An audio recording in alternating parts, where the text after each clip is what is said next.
சரி, கவனி. Current, electricity, இந்த சாப்டர் தான் டிஸ்கஸ் பண்ண போறோம். சிங்கிள் டைட்டில நான் ரெண்டா ஸ்பிளிட் பண்ணிக்கிறேன், கரண்ட் அண்ட் எலக்ட்ரிசிட்டி அப்படின்ட்டு. அப்ப எலக்ட்ரிசிட்டினா என்ன?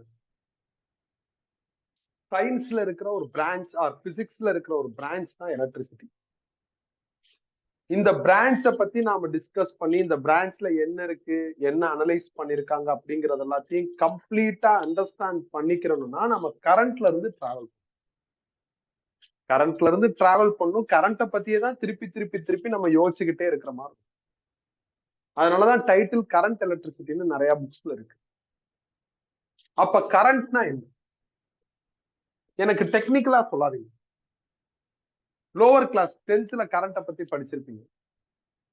On the basis of that எனக்கு கரண்ட்னா என்னன்னு சொல்லுங்க. சிம்பிளா சொல்லுங்க. Flow of electrons. ஓகே, நான் என்ன சொல்றேன்னா இது ராங்னு சொல்றேன். இப்ப ஹவு இட் டு பி ராங்னு ஐடென்டிஃபை பண்ணுங்க. இது ராங் அப்படிங்கறத ஐடென்டிஃபை பண்ணிட்டா விச் ஒன் இஸ் ரைட்னு யோசிக்க ஆரம்பிக்கும். இது ராங்னு ஐடென்டிஃபை பண்றதுக்கு நான் மெட்டல் எடுத்துக்கிறேன். மெட்டல்னாலும் கண்டக்டர்னாலும் ஒண்ணு. பேசிக்கா இது மெட்டீரியல். மெட்டீரியல்னா டெஃபினட்டா ஆட்டம்ஸ் இருக்கும். ஆட்டம்ஸ்னா அதுல எலக்ட்ரான்ஸ் இருக்கும். அதுல லீஸ்ட் ஆர்பிட்ல இருக்கிற எலக்ட்ரான்ஸ் தான் வேலன்ஸ் எலக்ட்ரான். அப்ப எந்த மெட்டீரியல் எடுத்துக்கிட்டாலும் அது டெஃபினட்டா வேலன்ஸ் எலக்ட்ரான் அவைலபிள். கண்டக்டர்னா இந்த வேலன்ஸ் எலக்ட்ரான் நியூக்ளியஸோட கிரியேட் பண்ற டைப் இருக்குல்ல, அது ரொம்ப வீக்கா இருக்கும். நாம எனர்ஜி கொடுத்தா இந்த வேலன்ஸ் எலக்ட்ரான் ஈஸியா வெளியே வரும். அப்ப நான் ஹீட் எனர்ஜி ஆஃபர் பண்றேன். ஏன் நான் ஹீட் எனர்ஜி ஆஃபர் பண்றேன்னா சிம்பிள் டு ஆஃபர், ஈஸியா கொடுத்தாரு. அப்படி ஹீட் எனர்ஜி கொடுத்தா இந்த வேலன்ஸ் எலக்ட்ரான்லாம் என்ன ஆகும் அப்படின்னா அந்த வேலன்ஸ்ல இருந்து ரிமூவ் ஆயிடும். So valence electron will came out. Remove ஆன எலக்ட்ரான் சும்மா இருக்காது, கண்டிப்பா மூவ் ஆக ஆரம்பிக்கும். அப்ப அடுத்த ஸ்டெப்ல electron starts to move. Movement of electron or flow of electrons தான் நீங்க கரண்ட்னு சொல்லுவீங்க. அப்ப இங்க எலக்ட்ரான் டெஃபினட்டா மூவ் ஆகும். அப்படி மூவ் ஆச்சுன்னா நம்மளுக்கு கரண்ட் ஜெனரேட் ஆகும். ஆனா செக் பண்ணி பார்த்தா கரண்ட் ஜீரோவா தான் இருக்கு. கரண்ட் ஜெனரேட் ஆயிருந்தா நம்மளுக்கு எலக்ட்ரிக் ஷாக் அடிக்கும். எலக்ட்ரிக் ஷாக் அடிக்கலன்னா கரண்ட் ஜீரோன்னு சொல்லிடலாம். ஃபார் எக்ஸாம்பிள், இப்ப இந்த சாவி வந்து மெட்டல் தான். இப்ப இதுக்கு ஹீட் ஆஃபர் பண்ண நான் சன்லைட்டுக்கு கீழேயோ இல்ல ஸ்டவ்வுக்கு கீழேயோ வச்சிட்டேன்னா ஹீட் ஈஸியா உள்ள போயிடும். அப்ப நான் டச் பண்றேன். அப்ப ஹீட் உள்ள போய் எலக்ட்ரான் மூவ் ஆகுதுன்னா எனக்கு என்ன ப்ரொடியூஸ் ஆகணும்? இந்த ஸ்டேட்மெண்ட் படி கரண்ட் வரணும். வரலையே, தொட்டா எனக்கு என்ன ஆக மாட்டேங்குதுன்னா ஷாக் அடிக்க மாட்டேங்குது. ஸோ அப்ப கரண்ட் ஜீரோ. கரண்ட் ஜீரோனா movement of electron is equal to கரண்ட்னு லோவர் கிளாஸ்ல நம்ம படிச்சது ராங் அப்படின்னு கன்ஃபார்ம் ஆகும். அப்ப எது கரெக்ட், எது ரைட்? அப்ப அகைன் நான் மெட்டல் எடுத்துக்கிறேன் ஆர் கண்டக்டர்னு கூட சொல்லுவேன். டெஃபினட்டா வேலன்ஸ் எலக்ட்ரான். நான் இப்ப instead of heat energy battery connect பண்ண போறேன். பேட்டரியை டெக்னிக்கலா இஎம்எஃப்னு சொல்லலாம், பேட்டரியை வோல்டேஜ்னு கூட சொல்லலாம். இதுவும் ஒரு ஃபார்ம் ஆஃப் எனர்ஜி தான். இப்ப இந்த எனர்ஜியை அக்வயர் பண்ணிக்கிட்டு வேலன்ஸ் எலக்ட்ரான்ஸ் என்ன ஆயிரும் அப்படின்னா ரிமூவ் ஆயிரும். அப்படி எலக்ட்ரான் ரிமூவ் ஆயிடுச்சுன்னா டெஃபினட்டா எலக்ட்ரான் மூவ் ஆகும். இப்ப எனக்கு கரண்ட் ப்ரொடியூஸ் ஆகும். லாஸ்ட் டைம் எனக்கு ஆகல, ஆனா இந்த கேஸ்ல எனக்கு கரண்ட் ப்ரொடியூஸ் ஆகுது. எப்படி நான் இதை கன்ஃபார்ம் தான் சொல்றேன்னா செக் பண்ணி தான் சொல்றேன். இப்ப இந்த மெட்டல் எடுத்துக்கிட்டா ஒரு பேட்டரியை கனெக்ட் பண்ணிட்டு டச் பண்ணி பாருங்க, எலக்ட்ரிக் ஷாக் அடிக்கும். ஹெவியா அடிக்காது, ஏன்னா பேட்டரி லோ ரேஞ்ச் தான். அதனால கரண்ட்டும் கம்மியா இருக்கும். டச் பண்ணா நம்மளுக்கு ஷாக் என்ன ஆகும்னா ஃபீல் ஆகும். அதனால நம்மளுக்கு ஏதோ ஒரு சிவியர் டேமேஜ் எல்லாம் என்ன ஆகாதுன்னா வராது. ஆனா டெஃபினட்டா கரண்ட் இருக்கு, எலக்ட்ரிக் ஷாக் என்ன இருக்கு, அக்கறை ஆகும். இப்ப ஃபர்ஸ்ட் ரெண்டையுமே கம்பேர் பண்ணி பாருங்க, சிமிலரா இருக்கும் எல்லாம். ஆனா ஒரு கேஸ்ல கரண்ட் ப்ரொடியூஸ் ஆகல, இன்னொரு கேஸ்ல ப்ரொடியூஸ் ஆகும். அப்ப ஏதோ ஒரு டிஃபரன்ஸ் இருக்கு. கொஞ்சம் க்ளோஸா செக் பண்ணி என்ன டிஃபரன்ஸ் அப்படின்னு ஐடென்டிஃபை பண்ணா ஒரு இன்ட்ரெஸ்டிங்கான டிஃபரன்ஸ் ஐடென்டிஃபை ஆகுது. என்ன அப்படின்னா இதுல எலக்ட்ரான் மல்டி டைரக்ஷன்ல மூவ் ஆகும். இந்த கேஸ்ல எலக்ட்ரான் சிங்கிள் டைரக்ஷன். எப்படி இந்த கான்செப்ட் அண்டர்ஸ்டாண்ட் பண்ணிக்கிறதுக்கு நான் இந்த ரூமையே மெட்டலா எடுத்து நம்ம எல்லாரையும் வேலன்ஸ் எலக்ட்ரானா ட்ரீட் பண்றோம். நான் ஒரு வேலன்ஸ் எலக்ட்ரான், ஆட்டம் கிடையாது. ஆட்டம்ல நிறைய எலக்ட்ரான் இருக்கும். அதுல லீஸ்ட் ஆர்பிட்ல இருக்கிற ஒரு எலக்ட்ரான் தான் நான். எனக்கும் நியூக்ளியஸ்க்கும் நடுவில் வீக் டைப் இருக்கும். It is conductor. இப்ப ஹீட் எனர்ஜி இங்கிட்ட இருந்து வரும். நான் அந்த ஹீட் எனர்ஜியை வாங்கிக்கிட்டு வேலன்ஸ் செல்ல இருந்து ரிமூவ் ஆகி வெளியே வந்துட்டு இப்படி போறேன். ஏன்னா ஹீட் எனர்ஜி இப்படி வந்ததுனால. அந்த மாதிரி நேரத்துல ஹீட் எனர்ஜி இந்த சைட்ல இருந்து வருது. அப்ப நான் உடனே இப்படி நவுறேன். இப்படி போறப்ப ஹீட் எனர்ஜி இப்படி வருது. அப்ப நான் இப்படி போறேன். அப்ப ஹீட் எனர்ஜி எங்கிட்ட இருந்து எனக்கு அக்வயர் ஆகுதோ அதுக்கு தகுந்த மாதிரி என் ட்ராக்கை மாத்திக்கிட்டே இருக்கு. அப்போ ஒரு சிங்கிள் வேலன்ஸ் எலக்ட்ரானே என்ன ஆகுதுன்னா இப்படி அப்படி இப்படி அப்படின்னு ரேண்டமா மூவ் ஆகும். இப்ப என்னைய மாதிரிதானே நீங்க எல்லாரும்.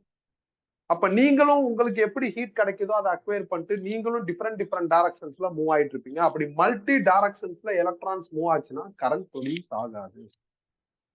சிங்கிள் டைரக்ஷன்ல மூவ் ஆனாதான் ப்ரொடியூஸ் ஆகும். அப்ப இதை எப்படி இமேஜின் பண்றது? இதே ரூம் மெட்டல் நம்ம எல்லாரும் வேலன்ஸ். ப்ரீவியஸ் கேஸ்ல எனக்கு ஹீட் எனர்ஜி இனிஷியலா இப்படி கிடைக்குது, அதை அக்வயர் பண்ணிட்டு நான் இப்படி போலான்னு நினைக்கிறப்ப இங்க ஒரு பேட்டரியை கனெக்ட் பண்றேன். பேட்டரினா மைனஸ் பிளஸ்னு ரெண்டு டெர்மினல். மைனஸ ஒரு எண்ட்லையும் பிளஸ் இன்னொரு எண்ட்லையும் கனெக்ட் பண்றாங்க.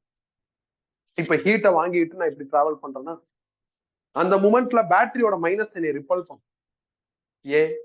நான் எலக்ட்ரான் நெகட்டிவ் சார்ஜ், மைனஸும் நெகட்டிவ். அப்ப ரெண்டுமே மைனஸ்னா ரிப்பல் ஆகும். அப்ப இப்படி போறேன்னா இப்படி வர ஆரம்பிச்சு இப்படி வந்து இந்த டைரக்ஷன்ல டிராவல் ஆகும். ரெண்டு காரணம் இருக்கு. மைனஸ் என்னை ரிப்பல் பண்ணுது, அந்த சைட்ல இருக்கிற பிளஸ் என்னை அட்ராக்ட் பண்ணுது. அப்ப எலக்ட்ரான் ஃப்ரம் மைனஸ் டு பிளஸ்ன்னு சிங்கிள் டைரக்ஷன்ல டிராவல் ஆக ஆரம்பிக்குது. என்னைய மாதிரியான வேலன்ஸ் எலக்ட்ரான் தான் நீங்களும். இப்போ உங்களுக்கும் இதே தான் நடக்கும். அப்ப நம்ம எல்லாருமே என்ன பண்ணுவோம் அப்படின்னா ஃப்ரம் மைனஸ் டு பிளஸ் இப்படி டிராவல் ஆக ஆரம்பிக்கும். விச் மீன்ஸ் எலக்ட்ரான் சிங்கிள் டைரக்ஷன்ல போறப்போ உங்களுக்கு கரண்ட் ஃபீல் ஆக ஆரம்பிக்கும். அப்ப கரண்டோட இந்த பேசிக் ஸ்டேட்மெண்ட்டை கொஞ்சம் அப்டேட் பண்ணி எழுதுறோம். Flow of electrons in single direction. இந்த எழுதின ஸ்டேட்மெண்ட் ஆல்சோ இந்த ரூம ரெஃபரன்ஸா வச்சுதான் நம்ம படிச்சுக்கிட்டு இருக்கோம். இது எல்லாத்தையும் நான் சிம்பிள் டயக்ராமா மாத்திக்கிறேன். எப்படின்னா ஒரு கண்டக்டர் போட்டுக்கிறேன். இதுல லேக்ஸ் கணக்குல குரோர் கணக்குல ஆட்டம்ஸும் எலக்ட்ரான்ஸும் இருக்கும். நான் சிம்பிளா எலக்ட்ரான்ஸ் மட்டும் போட்டுக்கிறேன். எந்த எலக்ட்ரான்னா வேலன்ஸ் எலக்ட்ரான் மட்டும். நான் ஆல்ரெடி சொன்ன மாதிரி ஒரு பேட்டரியை கனெக்ட் பண்றேன். பேட்டரியை இஎம்எஃப் வோல்டேஜ் அந்த மாதிரி எல்லாம் சொன்னா நான் பேட்டரின்னு டினோட் பண்ணிட்டு பிராக்கெட்ல வீன்னு எழுதிக்கிறேன். இதுல மைனஸ் பிளஸ்ன்னு ரெண்டு பொலாரிட்டி. மைனஸ் ஒரு எண்ட்லையும் பிளஸ் இன்னொரு எண்ட்லையும் கனெக்ட் பண்றேன்.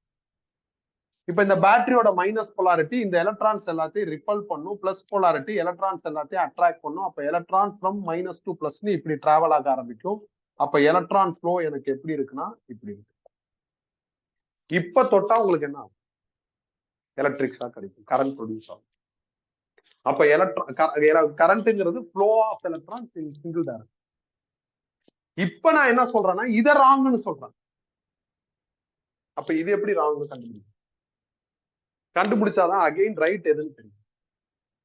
இந்த மாதிரி டெக்னிக்கலா பேசுறதெல்லாம் விட்டுட்டு லோக்கலா கரண்ட் என்னன்னு யோசிச்சு பாருங்க. சுவிட்ச் போட்டு லைட் எரிஞ்சா கரண்ட் இருக்குன்னு சொல்லலாம். சுவிட்ச் போட்டு லைட் எரியலாம் கரண்ட் இல்லை, அவ்வளவுதான். லோக்கலா தான் இருக்கும். இதை ஜஸ்டிஃபை பண்ற மாதிரி இதை மாத்த போறேன். நான் இப்போ ஒரு சின்ன லேம்பை இங்க கனெக்ட் பண்ணேன், பேட்டரியை ட்ரிகர் பண்ணிட்டேன், விச் மீன்ஸ் ஆன் பண்ணிட்டேன்னு. உடனே மைனஸ் பேட்டரியோட மைனஸ் எலக்ட்ரான ரிப்பல் பண்ணுது. அப்ப எலக்ட்ரான்லாம் செம ஃபாஸ்டா மூவ் ஆகி பிளஸையும் லேம்பையும் டச் பண்ணிருச்சுன்னா லேம்ப் க்ளோ ஆகும். லேம்ப் க்ளோ ஆச்சுன்னா நம்மளுக்கு கரண்ட் இருக்குன்னா கரெக்டா. இப்ப இப்படி யோசிச்சு பார்ப்போம். நான் பேட்டரியை ட்ரிகர் பண்ணேன், எலக்ட்ரான்லாம் பேட்டரியோட மைனஸ் டெர்மினல்னால ரிப்பல் ஆகி ஸ்லோவா டிராவல் பண்ணி பிளஸ் டச் பண்ணுது. ஸ்லோவா டிராவல் பண்றதுனால பிளஸ் போய் டச்சே பண்ண முடியல. அப்ப இங்க இருக்கிற லேம்ப் க்ளோ ஆகாது. அப்போ உங்களுக்கு கரண்ட் வராது. ஆனா இந்த கேஸ் இப்ப நான் சொன்ன செகண்ட் கேஸ்ல எலக்ட்ரான் எப்படி டிராவல் ஆகுது? சிங்கிள் டைரக்ஷன்ல தான் டிராவல். ஏற்கனவே சிங்கிள் டைரக்ஷன்ல எலக்ட்ரான் டிராவல் ஆனா கரண்ட் ப்ரொடியூஸ் ஆகும்னு சொன்னா, ஆனா இப்ப அகைன் எலக்ட்ரான் சிங்கிள் டைரக்ஷன்ல ஸ்லோவா டிராவல் ஆகுறப்ப கரண்ட் வரல. அதனால இந்த ஸ்டேட்மெண்ட்டை நான் இன்னும் கொஞ்சம் என்ஹான்ஸ் பண்ணி எழுதுறேன். என்ன அப்படின்னா, flow of electrons in single direction as much as possible. எவ்வளவு வேகமா போகணுமோ அவ்வளவு வேகமா போகணும். இதுதான் கரண்டோட எக்ஸாக்ட் மீனிங். இதுதான் கரண்ட். நீங்க ஃபேன் ஆன் பண்ணிட்டீங்க, பார்த்துட்டே இருக்கீங்க, சுத்தவே இல்லை அப்படின்னா கரண்ட் இல்லைன்னா அர்த்தம். ஒரு ஹாஃப் அன் ஹவருக்கு சுத்த ஆரம்பிக்குதுன்னா என்ன அர்த்தம்? அதுக்கப்புறம் தான் எலக்ட்ரான் போய் சேர்ந்துருக்கு. அப்ப என்ன அர்த்தம்? எலக்ட்ரான் ஃபாஸ்டா வேகமா சிங்கிள் டைரக்ஷன்ல டிராவல் ஆச்சுன்னா அப்ப நம்மளுக்கு கரண்ட் கொடுக்கும். இதுதான் கரண்டோட மீனிங். பட் பிசிக்ஸ் என்ன சொல்லுதுன்னா மீனிங் வேணாம்னு சொல்லுது, டெஃபனிஷன் தான் வேணும். அப்ப கரண்டோட டெஃபனிஷன் என்ன? Rate of flow of charge.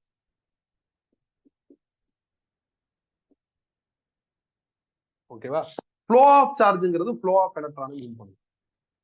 ரேட்டுங்கிறது இந்த ஸ்பீடு, டைரக்ஷன் எல்லாத்தையும் கன்சால்டேட் பண்ணும். இந்த ரேட் ஆஃப் ஃப்ளோ ஆஃப் சார்ஜுக்கு இதுதான் எக்ஸாக்ட் மீனிங். இந்த எக்ஸாக்ட் மீனிங் நிறைய டீச்சருக்கு தெரியறது இல்லை. அதனால இந்த ரேட்டுங்கிற வேர்டை வந்து ஹைட் பண்ணிடுறாங்க.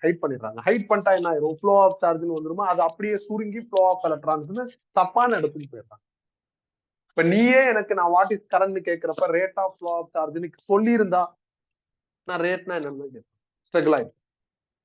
நீ இப்படி படிக்கிறப்ப கரண்ட்டை இமேஜின் பண்ண முடியும். ஒரு இடத்துல கரண்ட் இருக்கா இல்லையாங்கிறத தொட்டு பார்த்து முடிவு பண்ண முடியாது. கரண்ட் எப்படி இருக்குன்னு பார்க்கவும் முடியாது. ஆனா இப்ப என்னோட எக்ஸ்பிளனேஷன்ல இதுதான் கரண்ட்னு உன்னால ஃபீல் பண்ண முடியும். இப்படி எலக்ட்ரான் டிராவல் ஆகுறதுனாலதான் கரண்ட் வருது. அதனாலதான் அந்த கன்சர்ன் டிவைஸ் அதோட டியூட்டியை செய்யுது. மேபி ஃபேன்னா சுத்துது, லைட்னா எரியுது அப்படிங்கிறதுலாம் இப்போ உன்னால என்ன பண்ண முடியும்னா வெர்ச்சுவலைஸ் பண்ண முடியும். தமிழ்ல சொல்றதுன்னா உருவகப்படுத்திக்க முடியும். அப்ப எப்பெல்லாம் நான் பர்சனலா டெஃபினிஷன் படிக்கிறேனோ அப்ப அந்த டெஃபினிஷன்ல எனக்கு கம்ப்ளீட் கிளாரிட்டி கிடைக்கலையோ அப்பெல்லாம் நான் கிரவுண்ட் ஒர்க் பண்ண ஆரம்பிச்சேன். நோண்டி கிண்டி அதை தெளிவுபடுத்திக்க. அதை தான் நான் உனக்கு எக்ஸ்பிளைன் பண்ணிருக்கேன். ஆனா நீ எக்ஸாம்ல இதை தான் எழுதணும். இதை எழுத முடியாது. ஆனா இது என்ன சொல்ல வருதுங்கிறது இங்க புரியும். இப்ப rate of flow of charge இதை பாக்குறோம். ஏன் நம்மளுக்கு மட்டும் புரிய மாட்டேங்குது? எனக்கும் தான் புரியல ஆரம்பத்துல, உங்களுக்கும் புரியல, யாருக்குமே புரியல. என்ன காரணம்? நம்ம ஒரு இங்கிலீஷ் கண்ட்ரில பிறந்திருந்தா நம்மளுக்கு புரிஞ்சிருக்கும். நம்மளோட லாங்குவேஜ் திங்கிங்லாம் வேற வேற லாங்குவேஜா இருக்கிறதுனால நம்மளுக்கு இந்த மாதிரி ஒரு ஸ்டேட்மெண்ட் சில நேரங்கள்ல அன்கம்ஃபர்டபுளா இருக்கு. அப்படி அன்கம்ஃபர்டபுளா இருந்தா கிரவுண்ட் ஒர்க் பண்ண முடியும்.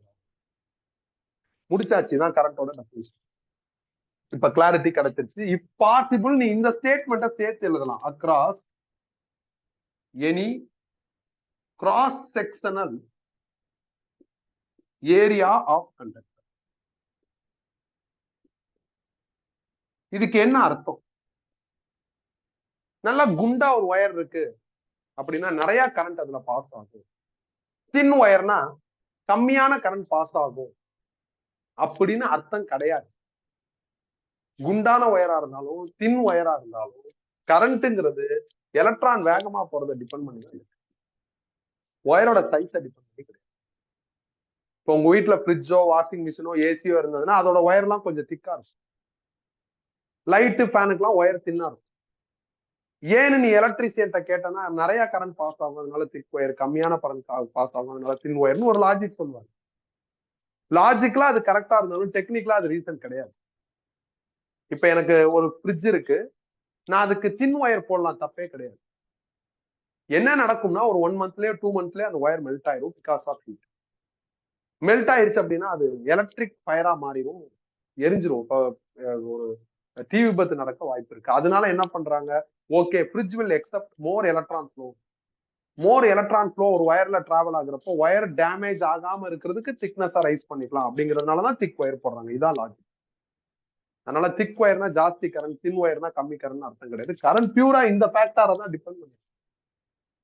இந்த ஃபேக்டார்ல உனக்கு நிறைய கரண்ட் ஒரு இடத்துல ப்ரொடியூஸ் ஆகுதுன்னா அதை டாலரேட் பண்ற அளவுக்கு நீ திக்னஸ் ஆஃப் ஒயரை மேனேஜ் பண்ணும் அப்படிங்கறதா இந்த செகண்ட் ஸ்டேட்மெண்டோட. இது உன்னால எழுத முடியலன்னா பிரச்சனை இல்லை, நீ இதை மட்டும் எழுதினாவே போதும். இப்ப டிஃபைன் பண்ணியாச்சுன்னா ஃபார்முலா ரெடி பண்ணும். ஃபார்முலா என்ன? பிசிக்ஸ்ல ரேட்னு வந்துருச்சுனாவே d by dt. Flow of charges சிம்பிளா கியூன்னு எழுதிக்கிறேன். இதான் கரண்டோட ப்ரொஃபஷனல் ஃபார்முலா. ஆனா ப்ரொஃபஷனல் ஃபார்முலாவை யூஸ் பண்ற அளவுக்கு சிலபஸ்ல நம்மளுக்கு எங்கேயும் நெசசிட்டி கிரியேட் ஆகல. அதனால நம்ம சிம்பிள் ஃபார்முலா யூஸ் பண்ணிக்கலாம். Current I is equal to 2/T. இதை வச்சு என்ன பண்ணிடலாம்னா யூனிட் எழுதிடலாம். சார்ஜோட யூனிட் கூலும், டைமோட யூனிட் செகண்ட்ஸ். அப்ப கூலும் பெர் செகண்ட் தான் கரண்டோட யூனிட். ஆர்எல்ஸ் நீங்க ஆம்பியர்னு சொல்லலாம்.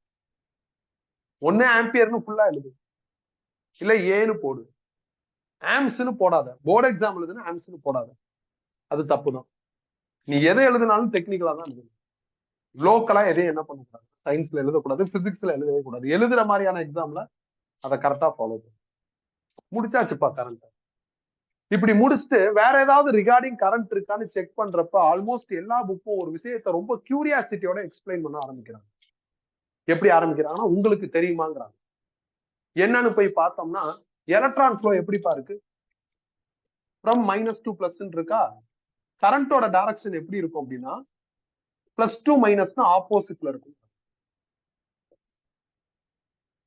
கன்வென்ஷனல் கரண்ட் டைரக்ஷன் வர கரண்ட்னு சொல்லாம கன்வென்ஷனல் அப்படின்னு ஒரு வார்த்தையை வேற சேர்த்து ஹைப் பண்ணி எல்லாம் சொல்றாங்க.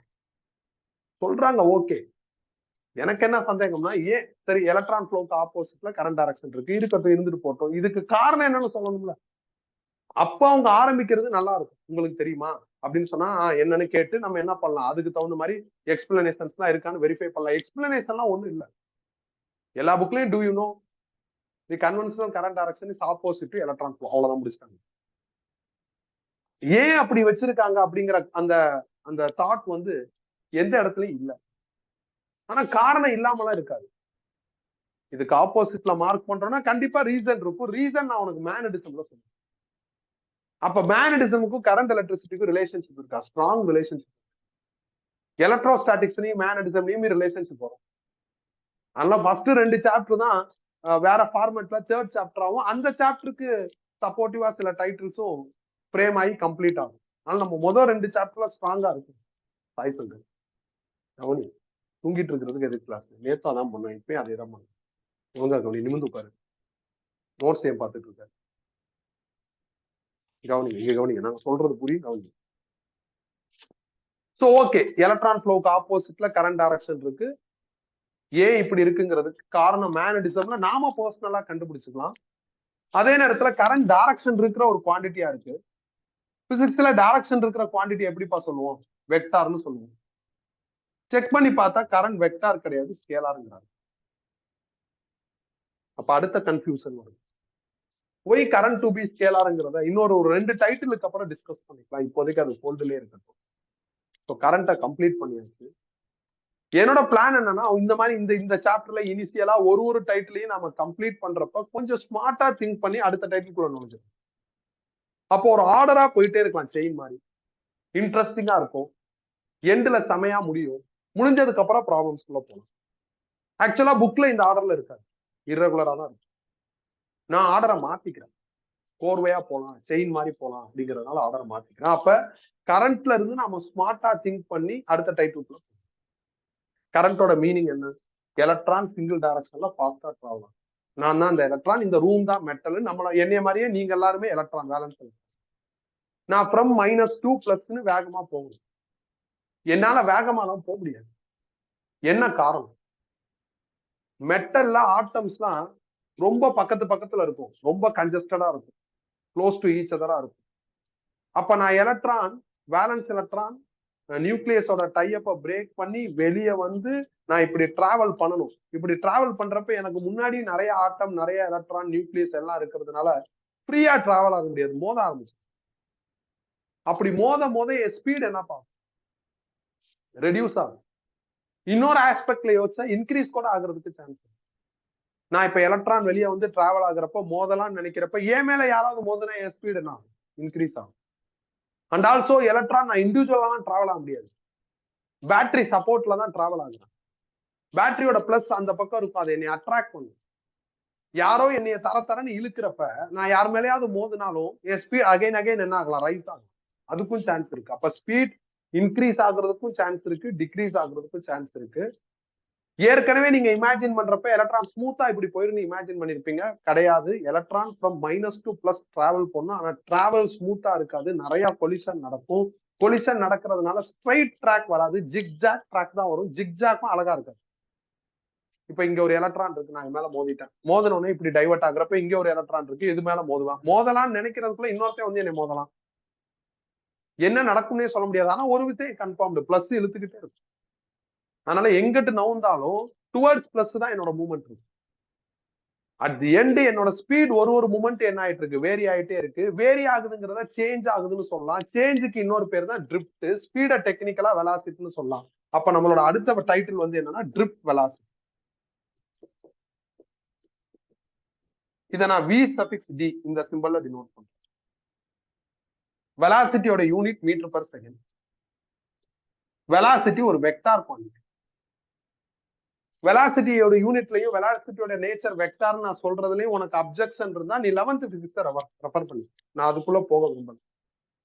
இப்ப ட்ரிப்ட் வெலாசிட்டி டைட்டில் எழுதுறப்ப அது என்னன்னு புரிஞ்சுது.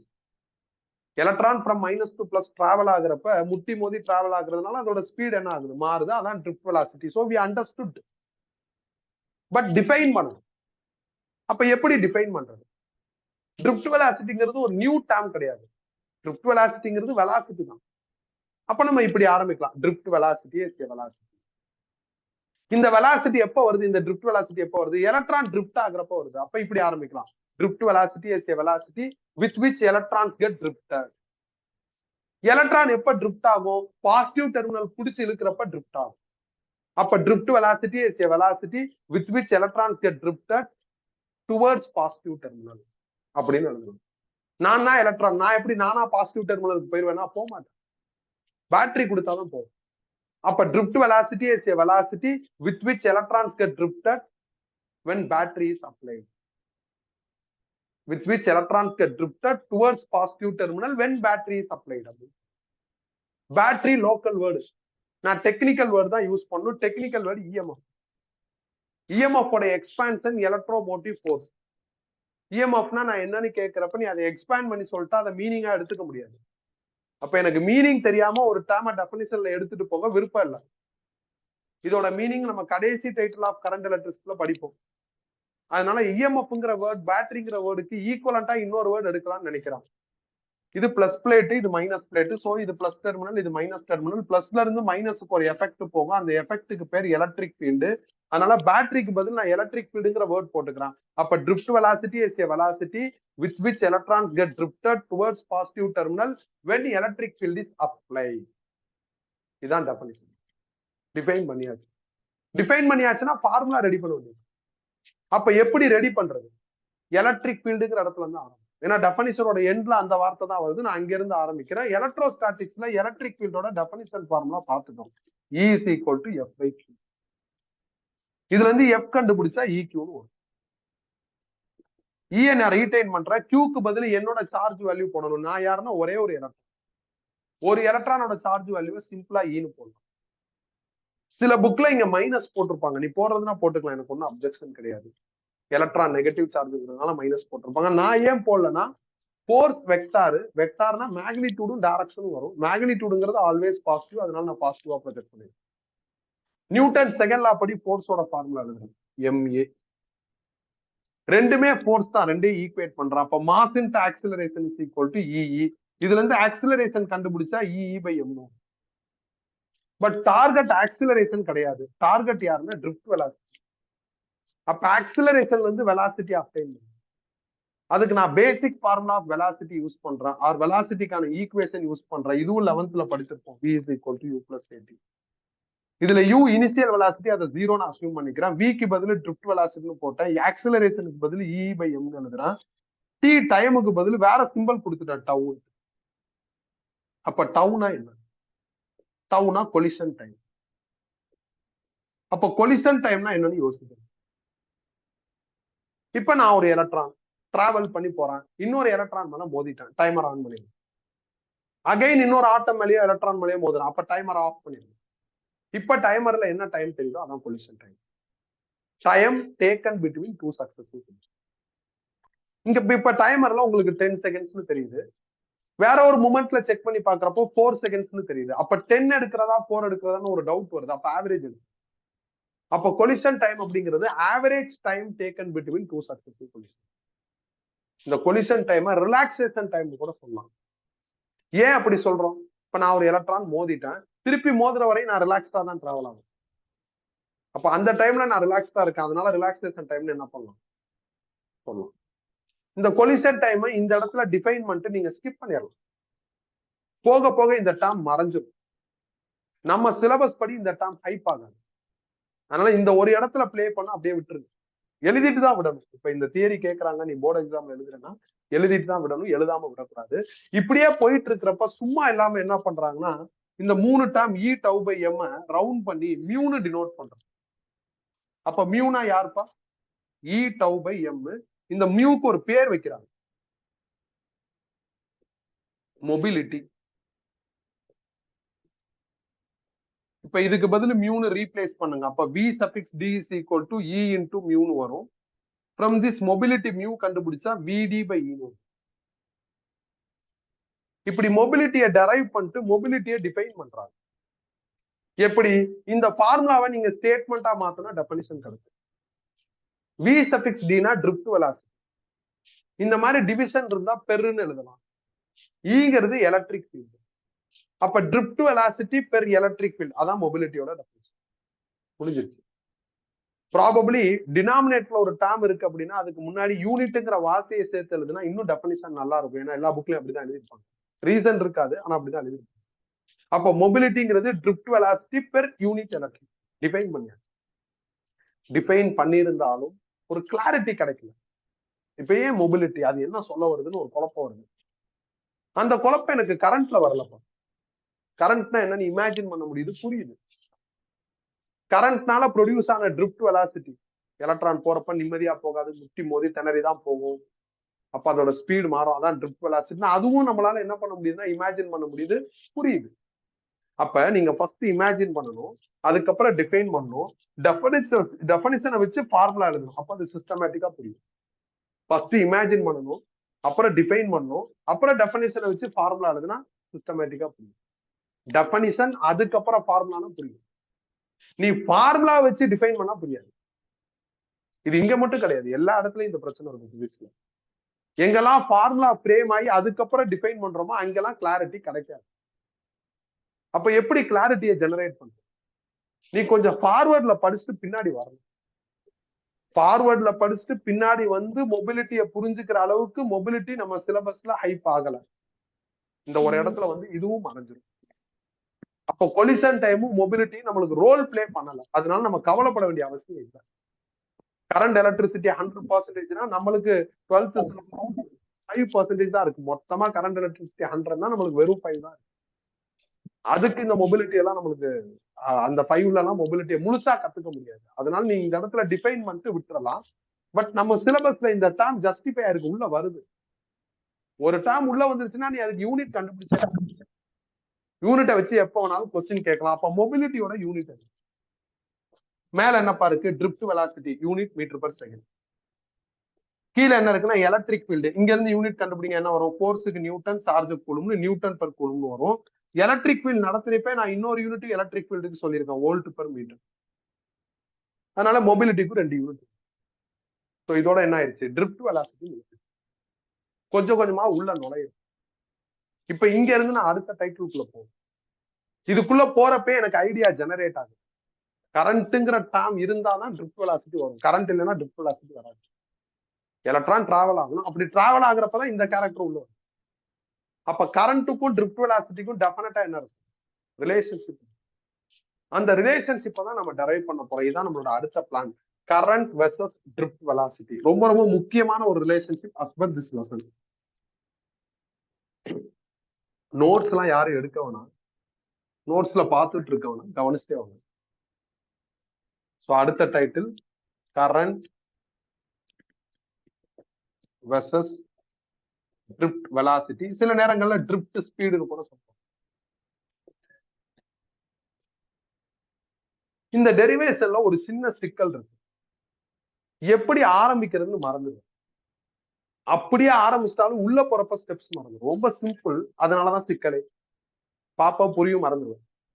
அதனால இதை நடத்தி முடிச்சு நீ வீட்டுல எழுதி பார்த்ததுக்கு அப்புறம் திருப்பி நீ இதை பாக்குறப்ப என்னென்ன ஸ்டெப் அடுத்து வரும்னு மென்டலா திங்க் பண்ணிட்டா போதும், எப்பயும் மறக்காது. முதல்ல நீங்க என்ன பண்ணா இந்த கண்டக்டரோட ஜியாமெட்ரிய பத்தி நான் பிக் பண்ணிருக்கிற கண்டக்டரோட எல் வந்து லென்த் வந்து எல்லுன்னு எடுத்துக்கிறேன். எல்லுங்கிறது லென்த் ஆஃப் கண்டக்டர்.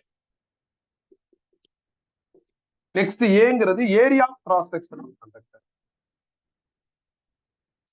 பிசிக்ஸ்ல ஏரியான்னு வந்துருச்சுன்னா அது என்ன மாதிரியான ஏரியான்னு நீ ஜஸ்டிஃபை பண்ணணும்ப்பா, இல்லைன்னா தப்பு. இப்ப நான் நிக்கிறேன்னா எனக்கு ஒரு சர்டைன் ஏரியா போதும், தூங்குனா இன்னும் ஜாஸ்தி ஏரியா தேவை. நீ என்னோட ஏரியான்னு சொன்ன எந்த ஏரியாவை சொல்றேன்னு எனக்கு தெளிவுபடுத்து. நிக்கிற ஏரியாவா, உட்கார்ற ஏரியாவா, தூங்குற ஏரியாவா. அதே மாதிரி நான் கண்டக்டரோட ஏரியானா என்ன மாதிரியான ஏரியா, கிராஸ் செக்ஷனல் ஏரியாங்கிற. அப்படின்னா என்ன? இப்ப இதை தான் நான் கண்டக்டரா எடுத்துக்க போறேன். அப்ப இது லென்த், கிராஸ் செக்ஷனல் ஏரியான்னு அதான் ஏழு போட்டிருக்கேன். இந்த ஏரியாவையும் லென்த்தையும் மல்டிப்ளை பண்ணா எனக்கு வால்யூம் கிடைக்கும். அப்ப volume of conductor is equal to A into L. இந்த இடத்துல நான் புதுசா ஒரு டேம் இன்ட்ரோ பண்றேன். அதை ஸ்மால் என்ன டினோட் பண்றேன். ஸ்மால் என்னங்கிறது யாருன்னா number of electrons by volume. நீ ரீட் பண்ணி பாக்குறப்ப number of electrons per unit வால்யூம்னு இருக்கும். நான் ஆல்ரெடி சொன்னதான், டினாமினேட்டர் டேம் வந்துச்சுன்னா முன்னாடி யூனிட்ங்கிற வார்த்தையை போடுவாங்க. ஃபார்முலாவா எழுதுறப்ப அந்த வார்த்தையை எடுத்து இது வந்து நான் நம்பர் ஆஃப் எலக்ட்ரான்ஸ் கண்டுபிடிக்க போறேன். கண்டுபிடிச்சா என்ன வரும்? n into volume. Volume to be A into L. அதை இங்க ஃபில் பண்றேன். இது ஒரு முக்கியமான நம்பர் ஆஃப் எலக்ட்ரான்ஸ் கண்டுபிடிக்கிறது. நெக்ஸ்ட் என்ன? நெக்ஸ்ட் நீ current and versus drift velocity தான் டைட்டில் இருக்கு. அப்ப கரண்டோட ஃபார்முலா வந்து ஸ்டார்ட் பண்ணும். கரண்டோட ஃபார்முலா என்னப்பா? Q by T. இப்பதான் கொஞ்ச நேரத்துக்கு முன்னாடி பார்த்தோம். நீங்க எப்படியாவது Q T இது ரெண்டையும் கண்டுபிடிச்சு இங்க சப்ஸ்டிடியூட் பண்ணா உங்களுக்கு ஃபைனல் ஆன்சர். எப்படி கண்டுபிடிக்கிறது? Qங்கிறது சார்ஜ் வேல்யூ. எலக்ட்ரோஸ்டாட்டிக்ஸ்ல Qக்கான ஃபார்முலா நம்ம படிச்சிட்டோம். எலக்ட்ரோஸ்டாட்டிக்ஸ்ல Qவோட ஃபார்முலா என்னப்பா? Q is equal to NE, quantization of சார்ஜ்ல படிச்சிருக்கோம். எலக்ட்ரோஸ்டாட்டிக்ஸ் படி என்ன யாருப்பா? Number of electrons. இங்க நம்பர் ஆஃப் எலக்ட்ரான்ஸ் யாருப்பா? NaL. அப்ப Q is equal to NaL. Number of electrons வச்சு Q கண்டுபிடிச்சு. அடுத்து T வேணும். Tங்கிறது டைம் டிராவல். அதாவது எலக்ட்ரான் இந்த எண்ட்ல இருந்து அந்த எண்ட் வரையும் டிராவல் ஆகுறதுக்கு எவ்வளவு டைம் ஆகும் தான் T. அப்ப அதை எப்படி கண்டுபிடிக்கிறது? நான் வெலாசிட்டியோட பேசிக் ஃபார்முலா எழுதுறேன், distance by time. From this time கண்டுபிடிச்சா டிஸ்டன்ஸ் பை வெலாசிட்டி. நான் இப்பதான் சொன்ன எலக்ட்ரான் இந்த எண்ட்ல இருந்து அந்த எண்ட் வரையும் டிராவல் ஆகணும். இந்த எண்ட்ல இருந்து அந்த எண்ட்னா entire length of conductor travel ஆகும். அப்ப டிஸ்டன்ஸுக்கு பதில் எல், கீழே வெலாசிட்டி வந்துடும், அதுக்கு பதில் ட்ரிப் வெலாசிட்டி. சோ எப்படியோ T அண்ட் Q கண்டுபிடிச்சாரு. இதை இங்க சப்ஸ்டிடியூட் பண்ணுங்க. அப்ப I is equal to Qக்கு பதில் NaLe டிவைடட் பை Tக்கு பதில் L by V suffix D. L cancel ஆயிரும். அப்ப I will become as NaeV suffix Dன்னு வந்துரும். So current versus drift velocity அப்படிங்கிற டைட்டிலுக்கு ஃபேவரா இருக்கிற ரிலேஷன்ஷிப் எடுத்தாச்சு. முடிச்சிட்டோம். அடுத்து என்ன? இந்த இடத்துல நான் ஒரு டேர்ம் இன்ட்ரோ பண்ணல, n number of electrons by volume. இதுக்கு என்ன பேர் அப்படின்னா நம்பர் டென்சிட்டின்னு பேர். பொதுவா டினாமினேட்டர்ல வால்யூம் வந்துருச்சுன்னா டென்சிட்டின்னு நம்ம கால் பண்ணலாம். நியூமரேட்டர்ல நம்பர் இருக்கிறதுனால நம்பர் டென்சிட்டி. இல்ல இப்படி கூட சொல்லலாம், எலக்ட்ரான் டென்சிட்டின்னு சொல்லலாம். டினாமினேட்டர்ல வால்யூம் இருக்கிறதுனால டென்சிட்டி, நியூமரேட்டர்ல எலக்ட்ரான் இருக்கிறதுனால எலக்ட்ரான் டென்சிட்டின்னு கூட சொல்லலாம். இப்ப நான் சொன்னல இந்த number density or electron density, இந்த மாதிரி இன்னும் சில டென்சிட்டியும் வரும். டென்சிட்டியை வச்சு குழப்பமும் வரும். அதனால கவனமா இருக்கும். ப்ராப்ளம் வரப்ப கேர்ஃபுல்லா இருக்கும். ஒரு வழியா ரிலேஷன்ஷிப் எடுத்தாச்சு. எடுத்ததுக்கு அப்புறம் தான் ஒரு புது சிக்கல் வருது. இந்த ரிலேஷன்ஷிப்பை அப்ரூவ் பண்ண மாட்டாங்க. காரணம், லெப்ட் சைட்ல இருக்கிற டேர்ம் கரண்ட் ஸ்கேலார், ரைட் சைட்ல இருக்கிற term drift velocity vector. Scalar லெப்ட்லயும் ரைட் சைட்ல ஸ்கேலார், ரைட் சைட்ல வெக்டார் இருக்குன்னா சில கண்டிஷன்ஸ் இருக்கு. அந்த கண்டிஷன்ஸ் படி ரிலேஷன்ஷிப் இருந்தாதான் அப்ரூவ் பண்ணுங்க. உதாரணத்துக்கு உனக்கு லெப்ட் சைட்ல ஸ்கேலார் வரும்னா ரைட் சைட்ல 2 வெக்டார் வில் ஃபாலோ டாட் ப்ராடக்டா. இந்த மாதிரி அங்க இல்ல. அப்படி இல்லையா இப்படி இருக்கணும், ஏபி காஸ் தீட்டான்ட்டு. காஸ் தீட்டானா டாட் ப்ராடக்ட்னு சொல்லலாம். இந்த மாதிரி அங்க இல்ல. இந்த ரிலேஷன்ஷிப்பை டெரைவ் பண்ண சயின்டிஸ்ட் இதுல காஸ் தீட்டா வர வைக்க முடியுமான்னு ட்ரை பண்றேன். என்ன லாஜிக்ல வர வைக்கிறது, என்ன பண்றதுன்னு அவருக்கு தெரியல. இவரா டம்மியா காஸ் தீட்டா சேர்த்தா எல்லாரும் தீட்டானா என்னன்னு வேற கேட்பாங்க. ஏகப்பட்ட குழப்பம் வருது. அதனால இந்த ரிலேஷன்ஷிப் அப்ரூவ் ஆகாதுங்கிறது இதை டெரைவ் பண்ணவருக்கு நல்லாவே தெரியும். அப்ப இதை எப்படி அப்ரூவ் பண்ண வைக்கிறதுன்னு அடுத்து யோசிக்கிறாரு. அது அவர் யோசிக்கிறதுக்கு முன்னாடி நாம ஒரு விஷயத்தை யோசிப்போம். ஏன் கரண்ட் ஸ்கேலார்? கரண்ட்டுக்கு தான் டைரக்ஷன் இருக்கு. அப்ப வெக்டார்னு சொல்லிட்டு போலாம். அது ஏன் ஸ்கேலாரா பிஹேவ் பண்ணுது? பொதுவா நீங்க 3x2ஐயும் 2x3ஐயும் ஈக்குவல்னு சொல்லலாம் ஸ்கேலார்னா. 3x2ம் 2x3 வெக்டார்ல நாட் ஈக்குவலா இருக்கும். நீ இந்த ப்ராப்பர்ட்டியை ஃபாலோ பண்ண நான் உன்னை ஸ்கேலார் தான் சொல்ல முடியும். கரண்ட் இந்த ப்ராப்பர்ட்டியை ஃபாலோ பண்றதுனால கரண்ட் யாரு? ஸ்கேலார். நம்ம எல்லாரும் வெக்டார்னா பேசிக்கா எப்படி புரிஞ்சு வச்சுட்டு இருக்கோம்னா தப்பா புரிஞ்சு வச்சுட்டு இருக்கோம். மேக்னிடியூடும் டைரக்ஷன் இருந்தா வெக்டார்னு சொல்றோம். இது தப்பு. மேக்னிடியூட் இருக்கணும், டைரக்ஷன் இருக்கணும், வெக்டார் ப்ராப்பர்ட்டி எல்லாத்தையும் ஒபே பண்ணும், அப்பதான் vector. Magnitude, direction and also it must obey all vector property. ஒரு 10 ப்ராப்பர்ட்டி இருக்குன்னு உதாரணத்துக்கு எடுத்துக்கிறோம். அதுல ஒரு 7 ப்ராப்பர்ட்டியை ஒபே பண்ணிட்டு 3 ப்ராப்பர்ட்டியை ஒபே பண்ணலனாலும் ஸ்கேலார் தான். அப்ப கரண்ட் வெக்டார் ப்ராப்பர்ட்டியை ஒபே பண்ணல, ஸ்கேலார் ப்ராப்பர்ட்டியை தான் ஒபே பண்ணுது. அதனால கரண்ட் என்னது? ஸ்கேலார். அப்ப இது ஸ்கேலார், இது வெக்டார் ஒத்துக்க மாட்டாங்க. வெக்டார் ஃபார்மட்ல இதை வச்சுக்கிட்டு இதை ஸ்கேலாரா மாத்துற அந்த ஈக்குவேஷன்ஸ் தான் இருக்கு. மேக்ஸ் படி வெக்டார்ல டாட் ப்ராடக்ட் நம்மள்ட்ட இருக்கு, ரிலேஷன்ஷிப் எல்லாம் உருவாக்கலாம். ஆனா அந்த மாதிரி இது இல்லை. அதனால இது டிஸ்அப்ரூவ் ஆயிடும். அப்ப இதை அப்ரூவ் பண்ண வைக்கிறதுக்கு கொஞ்சம் யோசிக்கிறாங்க. என்ன அப்படின்னா, கரண்ட்ங்கிற ஸ்கேலாரா வெக்டாரா மாத்திட்டா பிரச்சனை இருக்காதே அப்படின்னு ஒரு ஐடியா ஜெனரேட் பண்றாங்க. அதுவும் பாசிபிள் கிடையாது.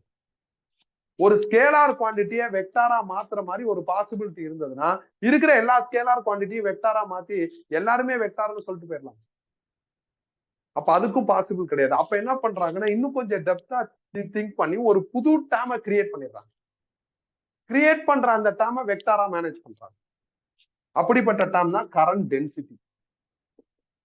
கரண்ட் டென்சிட்டிய நான் ஜேங்கிற சிம்பல்ல டினோட் பண்றேன். Formula current by area, unit கரண்ட்டுக்கு ஆம்பியர், ஏரியாவுக்கு மீட்டர் ஸ்கொயர்டு. இதை டெவலப் பண்றப்பே இதை வெக்டார் குவான்டிட்டியா டெவலப் பண்ணும். அப்படின்னா இதுக்கு மேக்னிடியூட் இருக்கு, டைரக்ஷன் இருக்கு, வெக்டார் ப்ராப்பர்ட்டி எல்லாத்தையும் இது என்ன பண்ணும்? ஒபே பண்ணும். அந்த மாதிரி ரெடி பண்ணிட்டாங்க. ரெடி பண்றப்பே கம்ஃபர்டபுளா ரெடி பண்ணிட்டாங்க. இதோட டைரக்ஷன் எப்படி இருக்கும் அப்படின்னா, சப்போஸ் எலக்ட்ரான் இப்படி ஃப்ளோ ஆகுதுன்னா அதுக்கு பெர்பெண்டிகுலரா. அப்ப நம்மள்ட்ட டைரக்ஷன் இருக்கு, மேக்னிடியூட் இருக்கு, இது வெக்டார் ப்ராப்பர்ட்டி எல்லாத்தையும் ஒபே பண்ணுது. இப்ப நீங்க என்ன பண்ணுங்கன்னா, இந்த ஏவை கீழே கொண்டு வாங்க இந்த ரிலேஷன். அப்ப I by A is equal to என்ன ஆகும்? NEVD. I by Aங்கிறது யாருப்பா? Current density J. அப்ப J is equal to என்ன ஆகும்? NEVDன்னு வரும். லெஃப்ட் சைட்ல இருக்கிற கரண்ட் டென்சிட்டி வெக்டார், ரைட் சைட்ல இருக்கிற drift velocity vector. Vector vector relationship okay. மேத்தமெட்டிஷியன்ட்ட நம்ம அப்ரூவலுக்கு எடுத்துட்டு போறோம் அப்படின்னா இதை காமிக்கவே கூடாது. இதுக்குள்ள வந்துடும். அவர்கிட்ட அப்ரூவலுக்கு போறப்ப டைட்டிலையும் மாத்திக்கிறோம், current density versus drift velocity.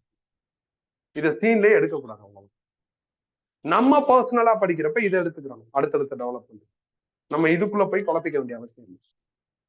இதான்ப்பா current versus drift velocity. அப்ப கரண்ட்னால ட்ரிஃப்ட் வெலாசிட்டின்னு யோசிக்கிறப்ப அவங்களுக்கு ரிலேஷன்ஷிப் இருக்குங்கிற அந்த இன்ட்யூஷன் ஆட்டோமேட்டிக்கா நம்ம எல்லாருக்கும் வரும். அந்த ரிலேஷன்ஷிப்பை உருவாக்கியாச்சு. இப்ப எனக்கு அடுத்த சந்தேகம் வரும், இவ்வளவு கஷ்டப்பட்டு இதை படிக்கணுமா? அப்ப இந்த ரிலேஷன்ஷிப்பை டெவலப் பண்ணதுனால என்ன பெனிஃபிட் அப்படின்னு ஒரு டவுட் டெவலப் ஆகுது. எனக்கு இந்த ரிலேஷன்ஷிப் டெவலப் ஆனதுனால ஓம்ஸ் லானா என்னன்னு கத்துக்கிறதுக்கான ஆப்பர்ச்சுனிட்டி கிடைக்கும். அதனாலதான் இதை டெவலப் பண்ணும். இந்த I is equal to NAEVD அதை எழுதிருக்கு. இதுல V suffix Dங்கிறது ட்ரிஃப்ட் வெலாசிட்டி, அதுக்கான ஃபார்முலாவை இங்க ஃபில் பண்ணும். அப்ப NAE V suffix Dக்கு பதில் drift velocity E tau by m எழுதிட்டு சால்வ் பண்ணுங்க. அப்ப I is equal to NAE squared tau by m into capital E. இதுல E எலக்ட்ரிக் ஃபீல்டு. ஆல்ரெடி எலக்ட்ரோஸ்டாட்டிக்ஸ்ல நாம ஒரு ரிலேஷன்ஷிப் பார்த்திருக்கோம், dV is equal to minus EDX. நாம என்னைக்கு எலக்ட்ரோஸ்டாட்டிக்ஸ்ல இந்த ரிலேஷன்ஷிப் பார்த்தோமோ அப்ப differentiation, integration, graph based problem நிறைய டிஸ்கஸ் பண்ணிருக்கோம். இந்த ரிலேஷன்ஷிப் படி டிவிங்கிறது யாருன்னா பொட்டன்சியல் டிஃபரன்ஸ், அதை நான் வீன்னு எழுதிட்டேன். ஈங்கிறது எலக்ட்ரிக் ஃபீல்டு, ஈனே வச்சுக்கிறான். இந்த ரிலேஷன்ஷிப் படி டிஎக்ஸ்ங்கிறது டிஸ்டன்ஸை மீன் பண்ணு. இப்ப டிஸ்டன்ஸுக்கு பதில் எல்னு கன்ஃபார்ம் பண்ணியாச்சு, அதனால எல் போடும். நாம இதை அப்டைன் பண்ண அன்னைக்கு அங்க அகேன்ஸ்ட்னு ஒரு வேர்டு வரும், அதை கன்வின்ஸ் பண்றதுக்காண்டி தான் இந்த மைனஸ் போட்டிருப்போம். அந்த மாதிரி அகேன்ஸ்ட்ங்கிற வேர்டு எதுவும் இங்க வரல, அதனால அந்த மைனஸ் மேண்டேட்டரி கிடையாது. இதுல இருந்து இ கண்டுபிடிச்சா என்ன வரும்? V by Lன்னு வருமா? அப்ப இங்க இருக்கிற ஈக்கு பதில் V by Lன்னு ரீப்ளேஸ் பண்ணுங்க. அப்ப I is equal to NAE squared tau by m into V by L. இப்போ இப்ப இது என்னன்னா ஓம் என்ன பண்றாருன்னா இவங்க எல்லாரையும் குரூப் பண்றாரு. குரூப் பண்ணப்பட்ட டேர்ம்ஸ்லாம் ஆல்மோஸ்ட் கான்ஸ்டன்ட், எதுவும் மாறாது. என், ஏ, இ, எம், எல், டவ், இதெல்லாம் டவ் மட்டும் லைட்டா மாறும். அதுக்கு தான் நம்ம ஆவரேஜ் போயிடுறோம்ல. அப்ப எல்லாருமே கான்ஸ்டன்ட். அப்ப இது எல்லாரும் கான்ஸ்டன்ட்னா நீங்க மேக்ஸ் படி கான்ஸ்டன்ட தூக்கிட்டு ப்ரொபோஷனல் போட்டுருங்க. அப்ப I directly proportional to V. இதான் ஓம்ஸ் லா. லானா நீ ஸ்டேட்மெண்ட் ரெடி பண்ண. ஐனா யாருப்பா? கரண்ட். வீனா வோல்டேஜ் ஆர் பொட்டன்சியல் டிஃபரன்ஸ். கரண்ட்டையும் பொட்டன்சியல் டிஃபரன்ஸையும் சிம்பிளா சொல்லாம கொஞ்சம் எலாங்கேட் பண்ணி சொல்லுங்க. கரண்ட் ஃப்ளோயிங் த்ரூ தி கண்டக்டர்னு சொல்லுங்க. இஸ் ப்ரொபோஷனல் டு வீணா பேட்டரி தானே, பேட்டரினா பொட்டன்சியல் டிஃபரன்ஸ் தானே, அது ரெண்டு எண்ட்ல தானே கனெக்ட் பண்ணிருக்கோம். அதனால current flowing through the conductor is directly proportional to potential difference across two ends of the conductor. இதுதான் ஓம்ஸ் லாவோட ஸ்டேட். இது நீ 10thலயே படிச்சிருக்க. இந்த ஸ்டேட்மெண்ட் படிக்கிறப்ப எல்லா டீச்சரும் எல்லா புக்கும் சொல்லி வச்ச மாதிரி கான்ஸ்டன்ட் டெம்பரேச்சருங்கிற இந்த வார்த்தையை நீ எழுதணும். எழுதலைன்னா தப்புன்றுவாங்க. ஸ்டேட்மெண்டோட எண்ட்லயோ பிகினிங்லயோ நீ சேர்த்து பார். Constant temperature current flowing through the conductor is directly proportional to potential difference across two ends of the conductor. முடிஞ்சிருச்சு. இப்படி சொல்றப்பே டவுட் வருது, ஏன் டெம்பரேச்சர் கான்ஸ்டன்டா இருக்கு. இந்த டவுட்டுக்கான பதில் நிறைய டீச்சர் சொல்றாங்க. எப்படின்னா இதுக்கு அடுத்து வர சில லாஜிக்ஸை வச்சு சொல்றாங்க. அது அக்செப்டபிள் கிடையாது. இதுக்கு முன்னாடி ஓம்ஸ் லாவுக்கு தான் இவ்வளவு பெரிய எஃபோர்ட் போட்டிருக்கோம். அப்ப அந்த எஃபோர்ட்ல இருந்தே why temperature to be constant அப்படின்னு கண்டுபிடிக்கும். திருப்பி இந்த ரூமே நான் மெட்டலா எடுக்கிறேன் அதை கண்டுபிடிக்கிறதுக்கு. நம்ம எல்லாரும் வேலன்ஸ் பயங்கரமா ஹீட் உள்ள இறங்கிருச்சு. அப்ப டெம்பரேச்சர் ரைஸ் ஆயிடும். அப்ப வேலன்ஸ் எலக்ட்ரான்லாம் என்னப்பா ஆகும்? இங்கிட்ட அங்கிட்ட இந்த ரேண்டமா மூவ் ஆயிடும். இப்ப நீங்க ஒரு 10 வோல்ட் பேட்டரி கனெக்ட் பண்ணுங்க. 10 வோல்ட் பேட்டரியில ஒரு 6 வோல்ட் என்ன ஆகுதுன்னா, நம்ம எல்லாம் இங்கிட்ட அங்கிட்ட மூவ் ஆகுறோம்ல, நம்மள கண்ட்ரோல் பண்றதுக்கே வேஸ்ட் ஆயிடும். அப்ப 10 வோல்ட்ல 6 வோல்ட் வேஸ்ட் ஆயிடுச்சுன்னா ரிமைனிங் எவ்வளவு இருக்கும்? 4 வோல்ட். அந்த 4 வோல்ட் பேட்டரி தான் நம்மள இங்கிட்ட இருந்து அங்கிட்ட புஷ் பண்ணும். அப்ப நீ 10 வோல்ட் கனெக்ட் பண்ணாலும் அட் தி எண்ட் உனக்கு கரண்ட் எவ்வளவுக்கு ப்ரொடியூஸ் ஆகுது? 4 வோல்ட் தான். இப்ப ரிவர்ஸ்ல யோசிச்சு பார்ப்போம். இந்த ரூம்ல ஹீட்டே இல்ல, டெம்பரேச்சரே இல்ல. அப்ப எலக்ட்ரான் ஆகிய நாமெல்லாம் அமைதியா இருக்கும். இப்ப 10 வோல்ட் பேட்டரி கொடுத்தா என்ன ஆகும்? 10 வோல்ட்டுக்குமே கரண்ட். அப்ப டெம்பரேச்சர் மாற மாற ப்ரொடியூஸ் ஆன அமௌண்ட் ஆஃப் கரண்ட் மாறுதா? அப்ப கரண்ட் மாறாம இருக்குன்னா டெம்பரேச்சர் என்ன ஆகக்கூடாது? மாறக்கூடாது. அதனாலதான் கான்ஸ்டன்ட் டெம்பரேச்சர் அப்படின்னு சொல்றாங்க. டெம்பரேச்சர் இருக்கக்கூடாதுன்னு சொல்ல வரணும்.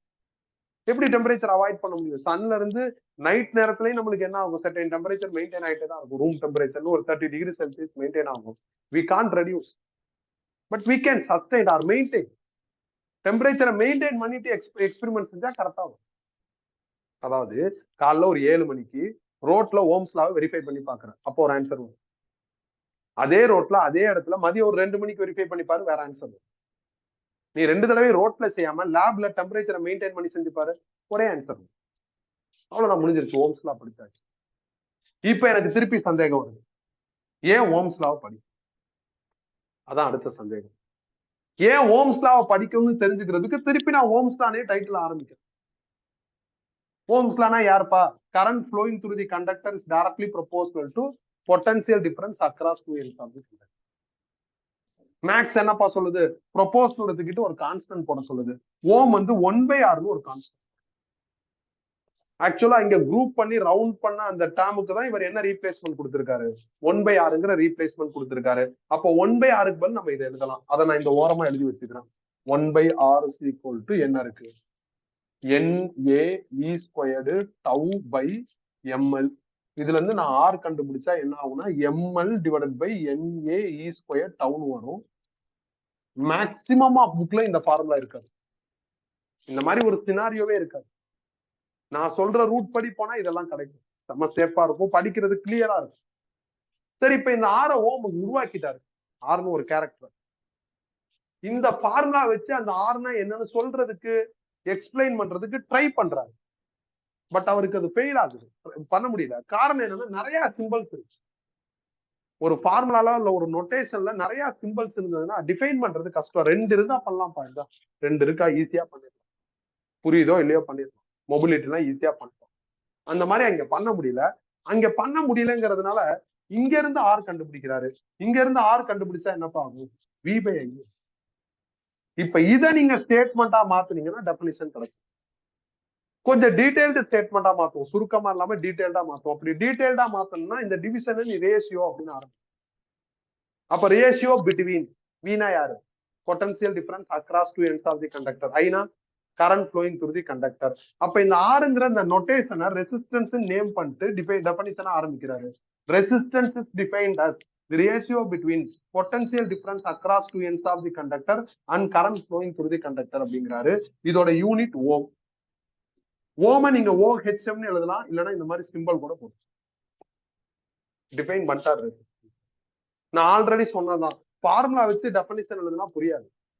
டெஃபினிஷன் எழுத தெரியும், அது வேற, இப்பதான் எழுதியாச்சு. புரிஞ்சுக்க முடியல. புரிஞ்சுக்க முடியலையே அப்படின்ட்டு ரெசிஸ்டன்ஸ்னா என்னன்னு ஃபர்தரா சர்ச் பண்ணி பாக்குறப்ப ஒரு சூப்பரான பாயிண்ட் சொல்றாங்க, வில் அப்போஸ் கரண்ட்ங்கிறாங்க. கரண்ட் அப்போஸ் பண்ற கேரக்டர் தான் ரெசிஸ்டன்ஸ்ங்கிறாங்க. சந்தேகம் வருது எப்படின்ட்டு. இந்த ரிலேஷன்ஷிப்பை வச்சே டவுட்டை கிளியர் பண்றாங்க. ரெசிஸ்டன்ஸ் அதிகமாக அதிகமாக கரண்ட் என்ன குறைஞ்சிடும். அப்ப அவங்க சொல்றது கரெக்ட் தான் அப்படின்னு கன்வின்ஸ் ஆகுது.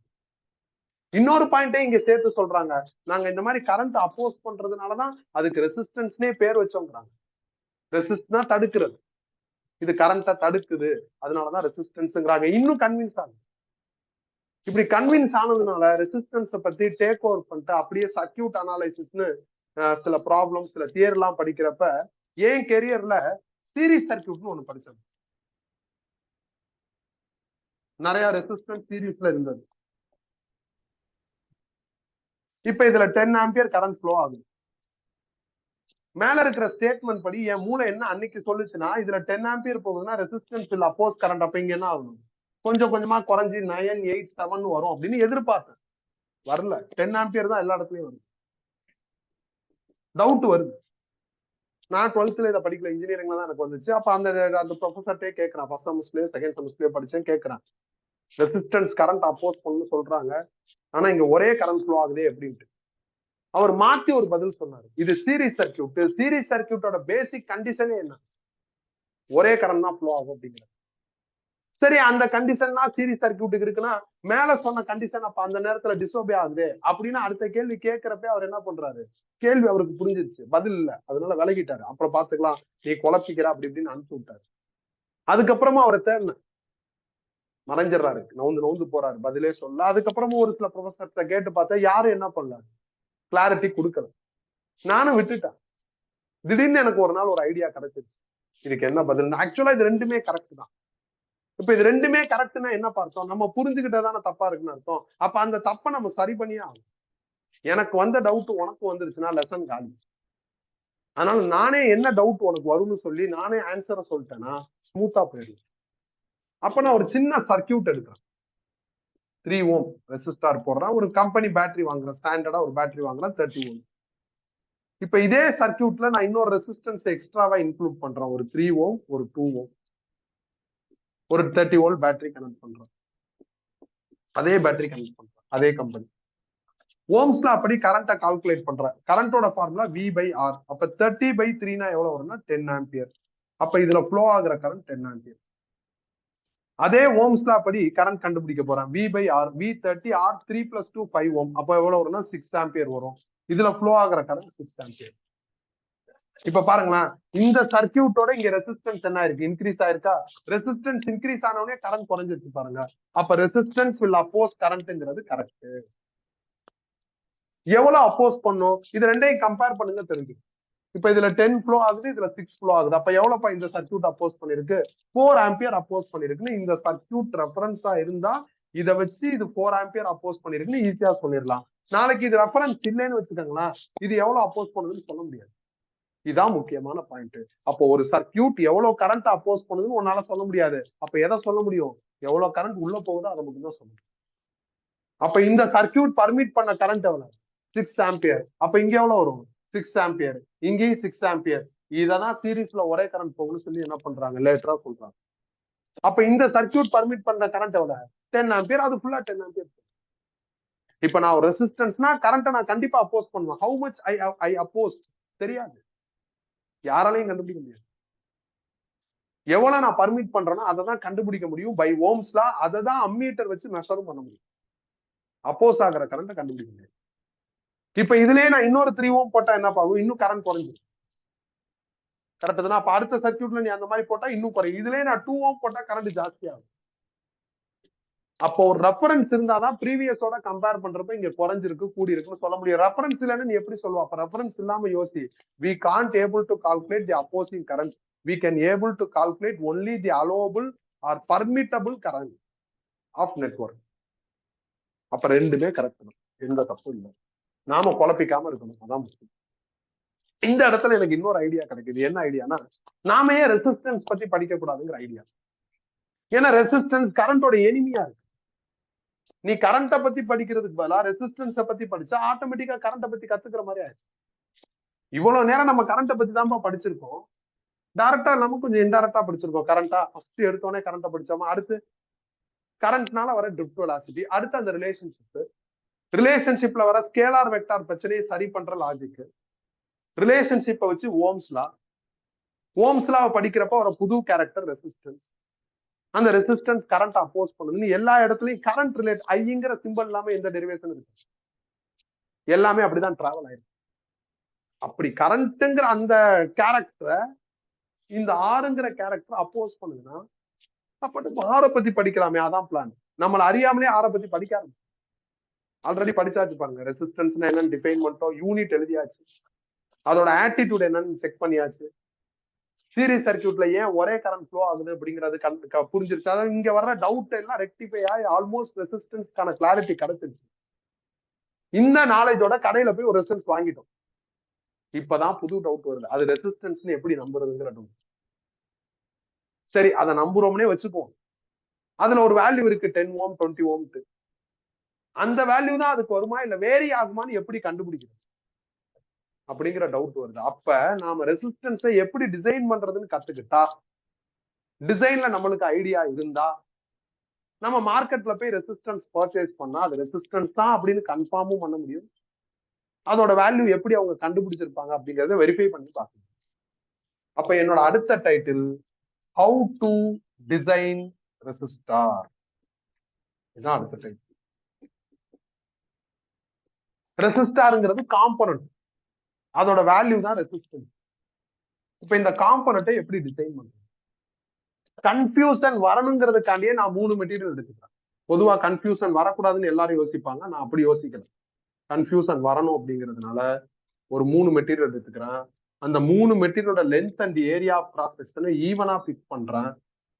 அதுக்கப்புறம் இது வந்து வுட்னு அஸ்யூம் பண்ணிக்கிறேன். இந்த மெட்டீரியல் காப்பர்னு எடுத்துக்கிறேன். இந்த மெட்டீரியல் அயர்னு போட்டுக்கிறேன். 3 different material of same length and area of cross section. இந்த டைட்டில் வர்றப்ப ஆல்மோஸ்ட் எல்லா புக்கும் resistance of the material is directly proportional to length of material, inversely proportional to area of cross section சொல்றாங்க. Maximum of book இதான் சொல்றாங்க.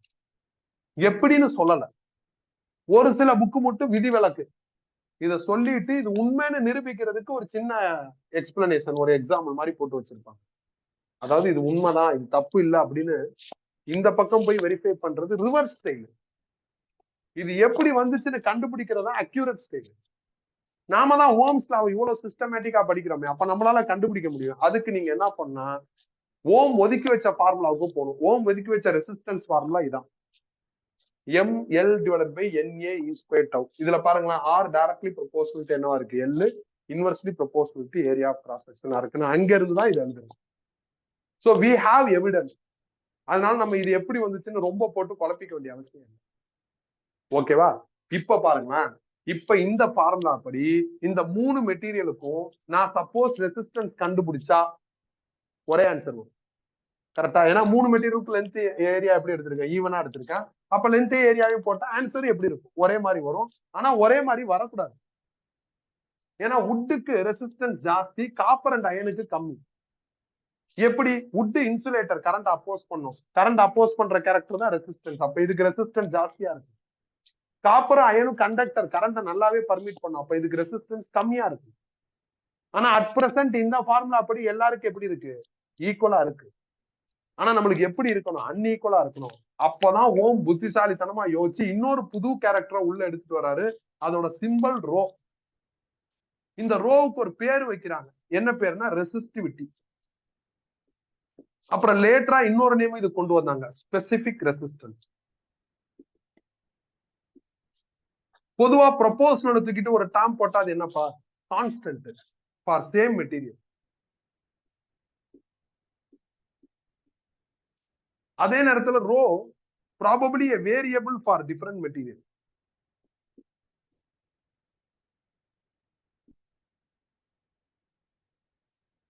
டிஃபரெண்டா இருக்கு பாருங்க இந்த லைனே. Constant for same material, variable for different material. அப்ப இதை எப்படி புரிஞ்சுக்கிறது? என்கிட்ட ஒரு காப்பர் இருக்கு, மறந்த வாக்குல கடிச்சுட்டான், அப்பயும் அது காப்பர் தான். ஃப்ரிட்ஜ்ல எடுத்து வச்சுட்டான், காப்பர் தான். மண்ணுல போட்டு புதைச்சி வச்சுட்டான், காப்பர் தான். ஒரு மாதிரி நெளிச்சிட்டான், காப்பர் தான். கருப்பாயிருச்சு வெயில்ல பட்டு பட்டு, காப்பர் தான். அது காப்பரா இருக்கிற வரையும் அதுக்கு ரோ மாறாது. காப்பர்னு சொல்லிட்டு நான் மறந்த வாக்குல அலுமினியம் எடுத்துட்டேன், அப்ப ரோ மாறிடும், ஏன்னா மெட்டீரியல் மாறிடும். மெட்டீரியல் மாறினா கண்டிப்பா என்ன ரோ மாறும். மெட்டீரியலை நீ என்ன டிஸ்டர்ப் பண்ணாலும் மெட்டீரியலோட நேச்சர் மாறாத வரையும் specific gravity, sorry specific resistance or resistivity change ஆகும். இதுதான் ஓம் சொல்ல வருது. அவர் சொல்ல வர்றது புரியுது, ஆனா என்ன புரியலன்னா ரோவோட வேல்யூ எப்படி இருக்கும், இல்ல எப்படி கால்குலேட் பண்றதுங்கிறது தெரியல. இப்ப நான் கடையில போய் கார்பன் ரெசிஸ்டார் வாங்கிட்டேன், அதோட லென்த் ஏரியாலாம் மெஷர் பண்ணி போட்டேன். கார்பனோட ரோ தெரிஞ்சாதானே நான் ஆறு கால்குலேட் பண்ணி கடைக்கார சொல்ற நம்பர் என் நம்பர் ஈக்குவலான டேலி பண்ண முடியும். கார்பனோட ரோ தெரியலன்னா என்ன பண்றது? அதான் சிக்கல். ரோவோட வேல்யூ தெரியலன்னா உடனே புக்க பாரு, நெட்ட பாருன்னு சொல்றது முட்டாள்தனம். யாரோட வேல்யூ தெரியலையோ அதை எப்படி கண்டுபிடிக்கிறதுங்கிற மெத்தட் படிக்கிறது தான் புத்திசாலித்தனம். அப்ப ரோவை எப்படி கண்டுபிடிக்கிறது தான் அடுத்த டார்கெட். ரெசிஸ்டாரை டிசைன் பண்ணலாம்னு பிளான் பண்ணோம், ஆனா அதுல ரெசிஸ்டாரோட எது முக்கியமான டேர்மா தெரியுதுன்னா ரோ தான் முக்கியமான டேர்மா தெரியுது. ரோவுக்கு பேர் வச்சாச்சு, ரோ எப்ப கான்ஸ்டன்ட் எப்ப வேரியபிள் எல்லாம் ஓகே. ஆனா ரோவோட யூனிட்டும் ரோவையும் இன்னும் டிஃபைன் பண்ணல. யூனிட் கண்டுபிடிக்கணும், டிஃபைன் பண்ணணும். அப்புறம் ரியாலிட்டியில ரோவை எப்படி கால்குலேட் பண்றதுங்கிறதையும் சேர்த்து யோசிக்கணும். அப்ப நம்மளுக்கு டார்கெட் இன்னும் இருக்கு ரிகார்டிங் ரோ. அதனால இந்த ஃபார்முலால இருந்து ரோ கால்குலேட் பண்றேன். கால்குலேட் பண்ண என்ன ஆகும், RA/L. இதை வச்சு யூனிட் எழுதிடலாம். ரெசிஸ்டன்ஸோட யூனிட் ஓம், ஏரியாவுக்கு மீட்டர் ஸ்கொயர்டு, லென்த்துக்கு மீட்டர், மீட்டர் மீட்டர் கேன்சல் ஆயிடுச்சுன்னா ஓம் மீட்டர் யூனிட். ஓகே, இப்ப டிஃபைன் பண்ணும். நான் லென்த் 1 மீட்டர், ஏரியா 1 மீட்டர் ஸ்கொயர்னு இந்த ஃபார்முலால அப்ளை பண்றேன். அப்ளை பண்ணா rho is equal to R into 1/1 வரும். அப்ப ரோ இஸ் ஈக்குவல் டு ஆர்னு வரும்.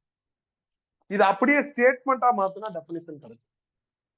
ரோனா யாரு, ரெசிஸ்டிவிட்டி ஆஃப் தி மெட்டீரியல். ஆர்னா ரெசிஸ்டன்ஸ் ஆஃப் தி மெட்டீரியல். இந்த சிம்பிள் ஈக்குவல். அப்ப resistivity of the material is equal to resistance of the material when length is 1 meter and the area of cross section of area is 1 meter square and the area of cross section of material is 1 meter square. இது அப்படியே இப்படி ஸ்டேட்மெண்டா மாறும். அப்ப ரோவை name பண்ணியாச்சு.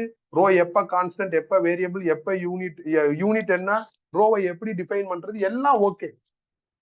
இப்ப யோசிச்சு பாரு, ரோவோட வேல்யூ தெரியாம ஒண்ணுமே பண்ண முடியும். சரி, நான் திடீர்னு இந்த பிளாஸ்டிக் உன் கையில கொடுத்து இதோட ரோ கேட்கிறேன், என்ன பண்றது? சிம்பிள் பா, இந்த பிளாஸ்டிக்கோட லென்த் 1 மீட்டரா மாத்து. 1 மீட்டர் இல்ல, 1/2 மீட்டர் தான் இருக்குன்னா இன்னொரு 1/2 மீட்டர் அட்டாச் பண்ணும். அப்புறம் இதோட ஏரியா ஆஃப் கிராஸ் செக்ஷனையும் 1 மீட்டர் ஸ்கொயரா மெயின்டைன் பண்ணும். அப்ப லென்த்தையும் ஏரியா ஆஃப் கிராஸ் செக்ஷனையும் 1 மீட்டர் ஸ்கொயர் 1 மீட்டரா மெயின்டைன் பண்ணி ஓம்ஸ் லா செஞ்சிருக்கு. ஓம்ஸ் லா செய்யணும்னா ஒரு பேட்டரி வேணும், ஒரு அம்மீட்டர் வேணும். பேட்டரியில வி கிடைச்சிடும், அம்மீட்டர்ல கரண்ட் கிடைச்சிடும். இந்த விஐயும் ஐயையும் டிவைட் பண்ணா ரெசிஸ்டன்ஸ் கிடைச்சிடும். அந்த ரெசிஸ்டன்ஸ் தான் ரோம். அப்ப நீ இந்த மாதிரியான மெட்டீரியலுக்கு, ஒரு பிளாஸ்டிக்னா பிளாஸ்டிக்கோட டைமென்ஷனை இப்படி எடுத்துக்கிட்டு ஓம்ஸ் லா செஞ்சு நீ ஆர் கண்டுபிடிச்சா that R to be rho. இனிமேல பிளாஸ்டிக்கோட ரோ யாருமே கண்டுபிடிக்க வேண்டிய அவசியம் இல்லை, ஏன்னா அதோட ரோ மாறாது. அப்ப நீ கண்டுபிடிச்ச பிளாஸ்டிக்கோட ரோ நெட்ல ஏத்திட்டனா ஃபர்தரா வரவன் நெட்ல இருந்து கண்டுபிடிச்சு. அப்ப இப்ப இப்படி யோசிச்சு பார்ப்போம், நம்ம இடத்துல இருந்து இங்க இருந்து யோசிச்சு பார்ப்போம். ரோ நான் கண்டுபிடிக்கணுமா தேவையில்லையா? தேவை. ஓமே எல்லா விதமான மெட்டீரியலுக்கான ரோ கண்டுபிடிச்சு வச்சிருப்பாரு. நான் உட்காந்து எக்ஸ்பெரிமெண்ட் செஞ்சு டைம் வேஸ்ட் பண்றதுக்கு பதிலா, ஏன்னா ரோ வேல்யூ மாறாது ஃபார் சேம் மெட்டீரியல், நெட்ல இருந்து எடுத்துக்க வேண்டியதான், இல்ல புக்ல இருந்து எடுத்துக்க வேண்டியதான். ப்ராப்ளத்துல கிவன் டேட்டால கொடுத்துருவாங்க. ரோ பத்தி புரிஞ்சுக்க வேண்டியது இம்பார்ட்டன்ட். பட் என்னோட டியூட்டி ரியாலிட்டியில ரோ கால்குலேட் பண்றதுனா கிடையாது. வேஸ்ட் தான். நம்ம கால்குலேட் பண்ணி டைம் வேஸ்ட் பண்ண என்ன நம்பர் வரும், ஆல்ரெடி எவனோ கண்டுபிடிச்சு வச்சிருப்பான், அதே நம்பர் தான், மாறாது. சோ அப்ப கொஞ்சம் கொஞ்சமா என்ன பண்ணியாச்சு, ஸ்மூத்தா எல்லாத்தையும் முடிச்சிட்டோம். இப்படி முடிக்கிறப்ப, இப்படி ஸ்மூத்தா எல்லாம் போயிட்டு இருக்கிறப்ப ஒரு விஷயம் நடக்குது. என்ன விஷயம் அப்படின்னா, இந்த 2 டேர்ம் ரோ அண்ட் ஆருக்கு இன்வெர்ஸ் ரெடி பண்றாங்க. ஆரோட இன்வெர்ஸ் தான் ஜி, கண்டக்டன்ஸ் சொல்லுவாங்க. இதை வச்சு யூனிட் கண்டுபிடிப்போம். ஆரோட யூனிட் என்னப்பா, ஓம். ஓம் மேல போயிருச்சுன்னா என்னப்பா ஆகும், ஓம் இன்வெர்ஸ்னு வரும். ஓம் இன்வெர்ஸ் நீங்க எப்படி எழுதலாம்னா மோனு எழுதலாம். MHO பாருங்களா, OHM இருக்கு, அது அப்படியே ரிவர்ஸ்ல இருக்கு. இத உனக்கு தெரியப்படுத்தணுங்கிறதுக்காண்டியே இந்த டேர்மை உள்ள வச்சிருக்காங்க. மற்றபடி இது டெக்னிக்கல் டேர்ம் கிடையாது.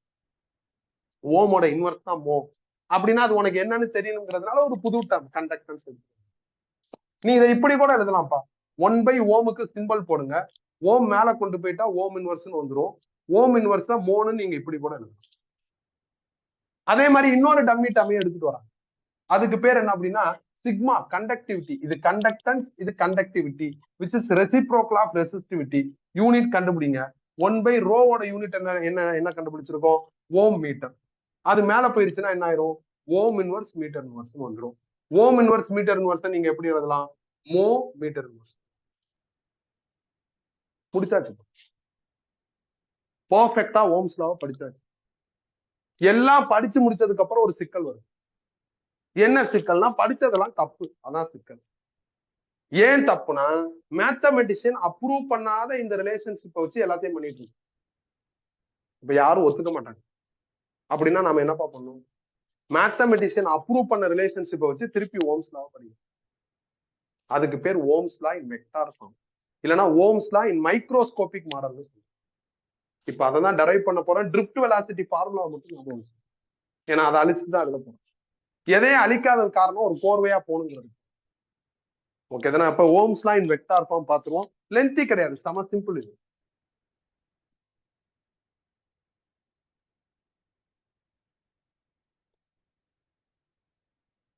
ஓம்ஸ் லா இன் வெக்டார் ஃபார்ம், இல்லைன்னா மைக்ரோஸ்கோபிக் மாடல் ஆஃப் ஓம்ஸ் லான்னு சொல்லுவோம். அப்ரூவ் பண்ணப்பட்ட ரிலேஷன்ஷிப் என்னன்னா J is equal to NEV. NE retain பண்றேன், VDக்கு பதில் ட்ரிஃப்ட் வெலாசிட்டியோட formula EE tau by m fill பண்றேன்.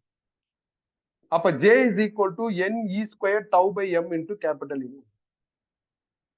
ஓம் என்ன பண்றாருன்னா இதை சிம்பிளா சிக்மான்னு மாத்திடுறது. சிக்மானா கண்டக்டிவிட்டி, இங்க இருக்கிற டேர்ம் இதான் இப்போ ஓம்ஸ் லா இன் வெக்டார் ஃபார்ம். முடிஞ்சிருச்சு. திடீர்னு அவர் இதை ரவுண்ட் பண்ணி சிக்மான்னு மாத்துறப்ப எனக்கு ஒரு ஐடியா ஜெனரேட் ஆகும். நாம இங்க இருந்து சிக்மா கண்டுபிடிக்கலாம், அந்த சிக்மாவும் இந்த சிக்மாவும் ஒன்னான்னு வெரிஃபை பண்ணலாம்னு ஒரு ஐடியா. அதுக்கு நான் என்ன பண்றேன்னா ஓம் அவாய்ட் பண்ண ஃபார்முலா எடுக்கிறோம். R is equal to என்னது, ML divided by NA E square tau. ஆருக்கு மேனுஃபேக்சரர் யூஸ் பண்ற டிசைன் ஃபார்முலா இது. எங்க இருக்கு, இங்க ரோ L by இதை replace is equal to ML divided by NA E square tau. AALL cancel. அப்ப row கிடைச்சிருச்சு. ரோவை இன்வெர்ஸ் பண்ணா சிக்மா கிடைச்சிடும். அப்ப எனக்கு என்ன வருதுன்னா NE square tau by M னு வருது. அப்ப பாருங்க, இதுவும் சிக்மா, இதுவும் சிக்மா, ரெண்டு சிக்மாவும் ஈக்குவலா இருக்கு. இதுல இருந்து என்ன தெரியுதுன்னா ஓம் புத்திசாலின்னு தெரியும். எப்படி, மேத்தமெட்டிஷியனுக்கான வெக்டார் ஃபார்மையும் தராரு, நம்மளுக்கான நார்மல் ஃபார்மையும் தராரு, ரெண்டும் ஒரே ஆன்சர் தான் ஆகும்.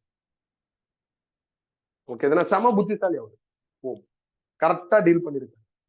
நல்ல லேப்ல போய் ஓம்ஸ் லா அப்படின்னு எங்கேயாவது டிஸ்பிளேல போட்டிருந்தாங்க, ஒட்டியிருந்தாங்கன்னு செக் பண்ணி பார்த்தா இதான் இருக்கும். ஸ்கூல் லேப்ல எல்லாம் இது இருக்காது.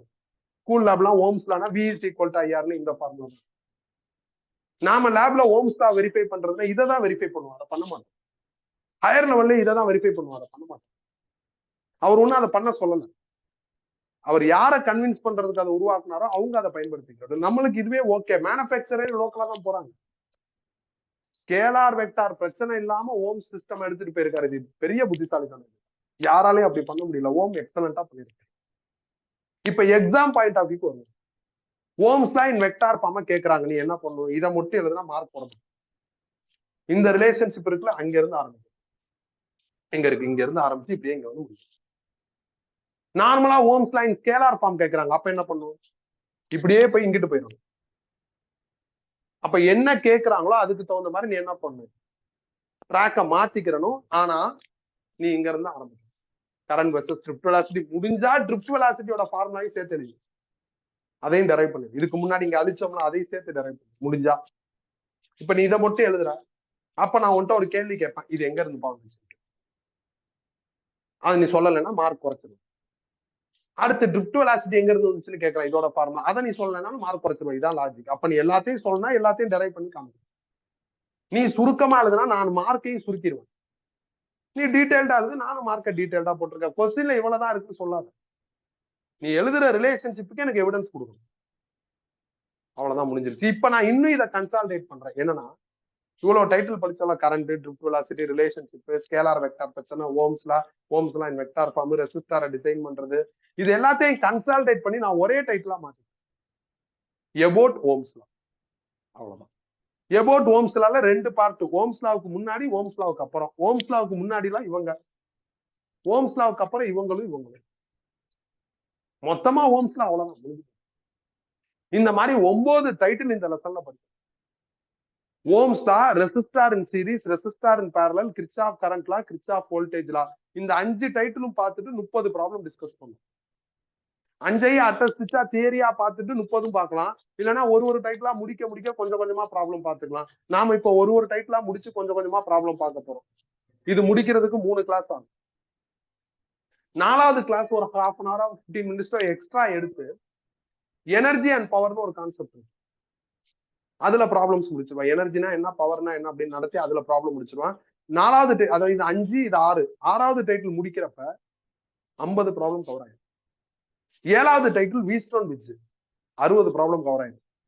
8வது title metre bridge, 80 problem cover ஆயிடும். மீட்டர் பிரிட்ஜ் என்சிஆர்ல கிடையாது, ஜேஇ நீட்டுக்கு மட்டும் தான் உண்டு. 9வது டைட்டில் வந்து என்ன அப்படின்னா, பேட்டரி பத்தி படிக்கிறது, செல் பத்தி படிக்கிறது. படிச்சுட்டா நம்மளுக்கு 80 ப்ராப்ளம் கவர் ஆயிடும். இதெல்லாம் முடிக்கிறதுக்கு 8 கிளாஸ். இந்த 5 டைட்டிலையும் முடிக்கிறதுக்கு 3 கிளாஸ் வித் ப்ராப்ளம். இந்த 4 டைட்டிலுக்கு 4 கிளாஸ். 8 கிளாஸ்ல, சாரி 7 கிளாஸ்ல லெசன் முடிஞ்சிடும். எல்லாம் முடிச்சதுக்கு அப்புறம் சில ஸ்பெஷல் ப்ராப்ளம்ஸ் பார்ப்போம், எல்லாத்தையும் கலந்து. அது ஒரு கிளாஸ். இதான் பிளான்.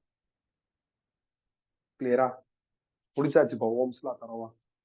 உங்களுக்கு இதுல ஏதாவது சந்தேகம் இருந்தா கேட்கலாம்.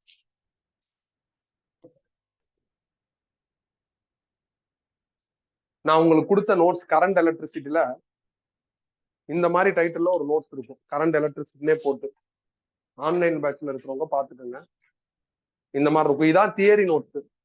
நான் சொன்ன எல்லா டைட்டிலுக்கும் தியரி இதுலதான் இருக்கும். இந்த நோட்ஸ் நீங்க பிரிண்ட் எடுத்திருப்பீங்க.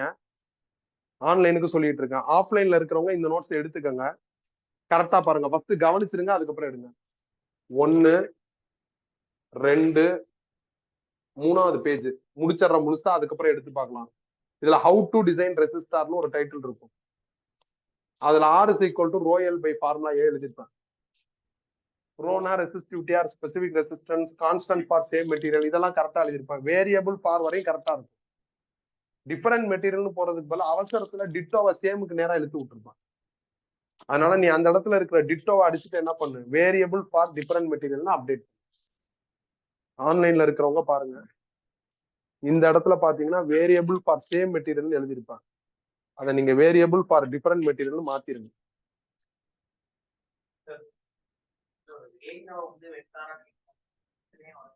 டாட் ப்ராடக்ட்டுக்கு அந்த ஃபார்மேட் இல்லையே, காஸ்டிட்டா இல்லையே. ஓம் ட்ரை பண்ணிருப்பார், பண்ணாம இருக்க மாட்டார்.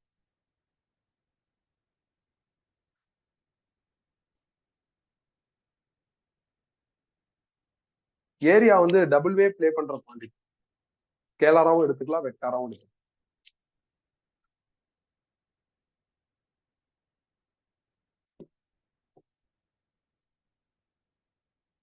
அப்புறம் இன்னொரு நோட்ஸ் இருக்கும், நல்லா பல்கா இருக்கும், நிறைய ப்ராப்ளம்ஸா இருக்கும். அந்த நோட்ஸ் எடுங்க, ஃபுல்லா ப்ராப்ளம்ஸா இருக்கும்.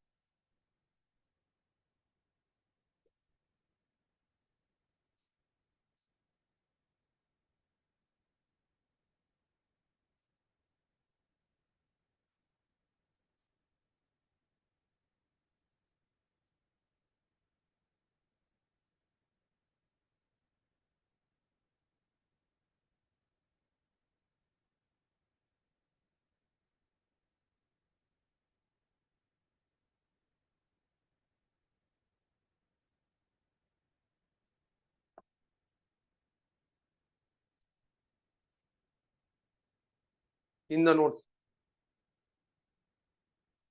எடுத்துங்க. இந்த நோட்ஸ்ல நம்மளோட ஃபர்ஸ்ட் இன்னைக்கும் அடுத்த வீக்கும் சேர்த்து நம்ம 30 ப்ராப்ளம்ஸ் கவர் பண்ணணும். இதான் டார்கெட். இதுல எனக்கு 8th ப்ராப்ளம் இருக்கு. இந்த நோட்ஸ்ல 8th ப்ராப்ளம் நம்ம சென்டர்ல வைங்க.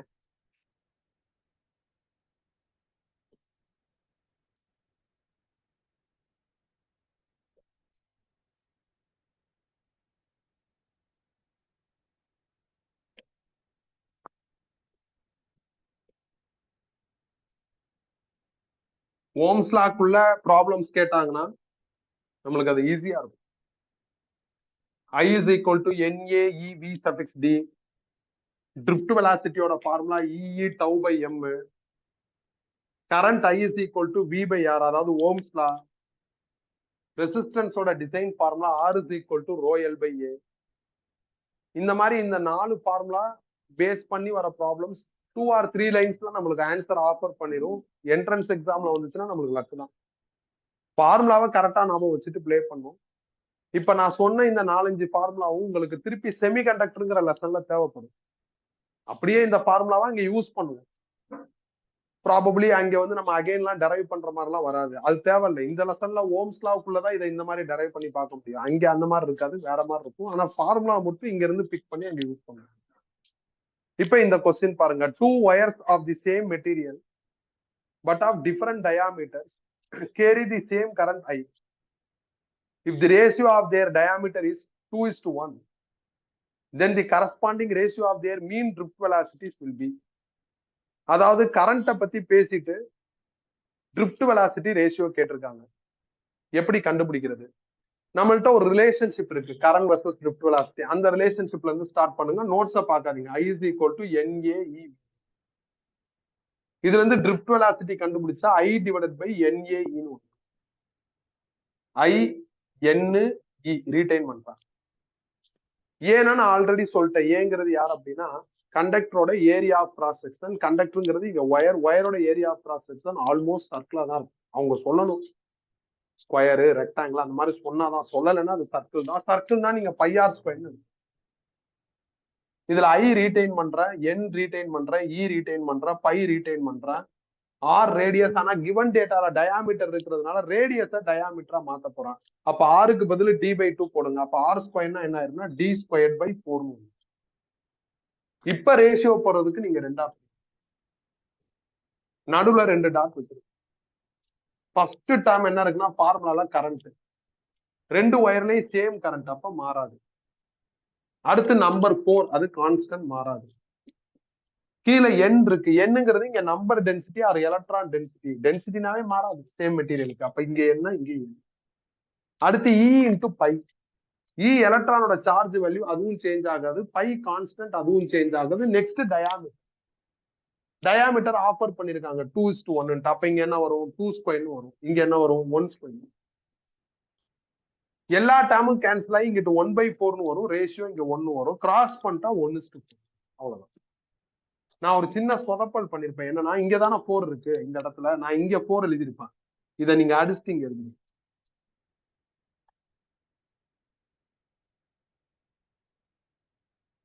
நான் என்னோட ஒரிஜினல் நோட்ஸ்ல இந்த அப்டேட் எல்லாம் பண்ணிருக்கேன். ஆனா ஸ்கேன் பண்ண காப்பி அப்டேட் பண்றதுக்கு முன்னாடியே பண்ணிட்டேன். திருப்பி ஸ்கேன் பண்றது புள்ளி புள்ளியா விழுகுதுங்கிறதுனால அதே நான் உனக்கு என்ன பண்றேன், பிரிண்ட் போட்டு கொடுக்குறேன். 1 or 2 கரெக்ஷன்ஸ் இருக்கும், அதை மட்டும் பண்ணிட்டா போதும். அவ்வளவுதான். இது சிம்பிள் கொஸ்டின். ஆல்ரெடி சொன்னா இந்த ட்ராக்குள்ள போற கொஸ்டின்ஸ் எல்லாம் ஈஸியா தான் இருக்கும். தள்ளுன்னு முடிச்சிடலாம். அதே நேரத்துல நம்ம இதெல்லாம் முடிக்காம அடுத்தடுத்த கேட்டகரிக்குள்ள போய் அந்த கேட்டகரி ப்ராப்ளம் மட்டும் பார்த்தாலும் திருப்தியா இருக்காது. ஒரு ஆர்டரா தான் போகணும். இப்ப நான் சொன்ன ஆர்டர்ல தான் போகணும். நான் சொன்ன ஆர்டர்ல புக்ல இருக்காது, மாறி இருக்கும். இந்த ஆர்டர்ல போனா ஸ்மூத்தா இருக்கும். ஓகே தானே? செகண்ட் கொஸ்டின் எடுங்க. சாரி, அடுத்த கொஸ்டின் எடுங்க. 9th question.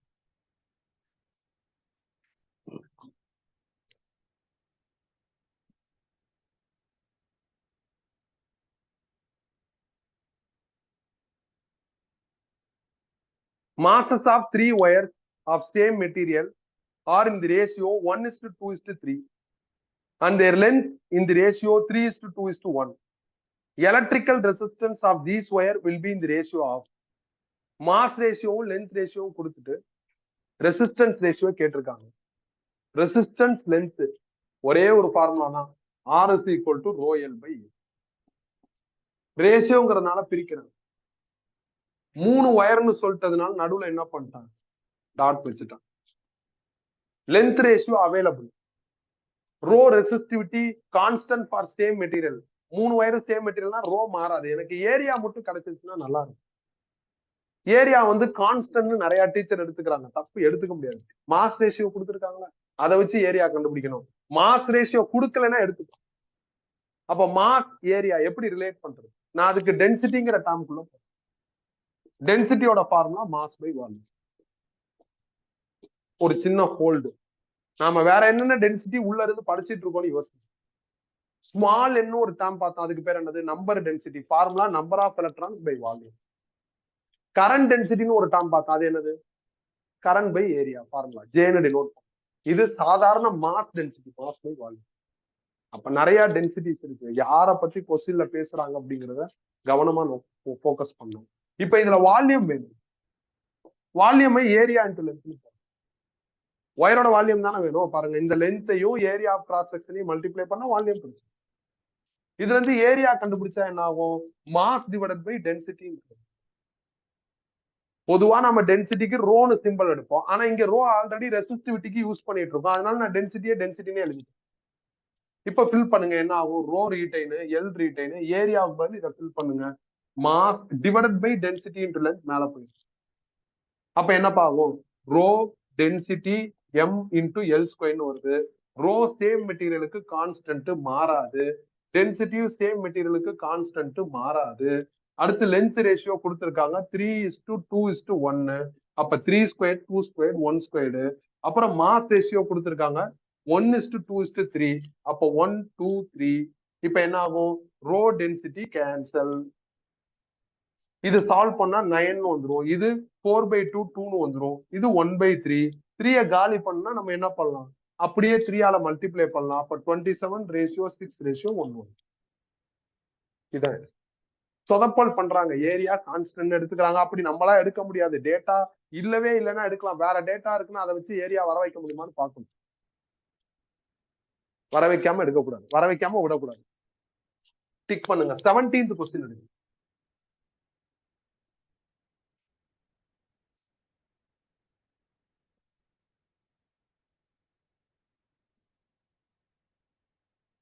When 5 volt potential difference is applied across a wire of length 0.1 meter, the drift speed of electron is 2.5 into 10⁻⁻4 meter per second. If the electron density in the wire is 8 into 10⁻28 meter power minus 3, the resistivity of the material is close to. கொஞ்சம் டேட்டாலாம் நிறைய இருக்கிற மாதிரி இருக்கு, அதனால நான் list out பண்ணிக்கலாம்னு நினைக்கிறேன். Voltage வந்து 5 வோல்ட்ன்றாங்க. அப்புறம் லென்த் கொடுத்திருக்காங்க of conductor 0.1 metre or wire. Drift speed or drift velocity இருக்கு 2.5 into 10⁻⁻4 metre per second. Electron டென்சிட்டினா ஸ்மால், அது கொடுத்திருக்காங்க 8 into 10⁻28 metre power minus 3. Resistivity கேட்டிருக்காங்க. ரோ பத்தி நம்ம நிறைய படிச்சிருக்கோம்ப்பா, வேற யாரும் இவ்வளவு எல்லாம் படிக்கிறது கிடையாது. ரோ இன்வால்வ் ஆயிருக்கிற ரெசிஸ்டன்ஸ் ஃபார்முலா, ரோனா ரெசிஸ்டிவிட்டி, இதோட விட்டுருவாங்க. நாம தான் ரோக்கு யூனிட், டெஃபனிஷனு, எப்படி ரோ கண்டுபிடிக்கிறது, அந்த அளவுக்கு நம்ம எக்ஸ்டெண்ட் பண்ணி யோசிச்சிருக்கோம். இவ்வளவு யோசிச்சிருந்தாலும் ப்ராப்ளம்னு வர்றப்ப, நியூமரிக்னு வர்றப்ப, ரோ கேட்டாவோ கொடுத்தாவோ நீங்க எடுக்க வேண்டிய ஃபார்முலா இது ஒண்ணுதான், வேற எந்த ஃபார்முலாவும் எடுக்காது. R is equal to rho L by A. From this rho கண்டுபிடிச்சா என்ன ஆகும், RA by L. அடுத்து என்ன, எல் ரீடைன் பண்றேன், ஏ ரீடைன் பண்றேன். எல் டேட்டா இருக்கு, எனக்கு பிரச்சனை இல்லப்பா, அது எப்போ வேணாலும் போட்டுக்கலாம். ஏவும் ஏரியாவும் என்கிட்ட இல்ல. ஏரியாவை நம்ம ஒண்ணும் சுருக்கலாம் முடியாது, அதனால ஏரியாவை ஏனே வச்சிருக்கேன். வேணா πr ஸ்கொயர் போடலாம், அதுக்கு ரேடியஸ் இருக்கணும்ல, அதுவும் இல்ல, அதனால ஏரியாவை ஏனே வச்சிருக்கேன். பட் ஆர் அப்டேட் பண்ணும். ஓம்ஸ்ல அப்படி ஆறுங்கிறது V by. இப்ப எனக்கு V அவைலபிள், அதனால இதை டிஸ்டர்ப் பண்ணல. ஏரியா லென்த்தை ரீடைன் பண்றேன். அடுத்து ஐ இருக்கு, ஐயா நம்ம அப்டேட் பண்ணும். எப்படி அப்டேட் பண்ணலாம், அவங்க தான் ட்ரிப்ட் வெலாசிட்டி கொடுத்துருக்காங்க.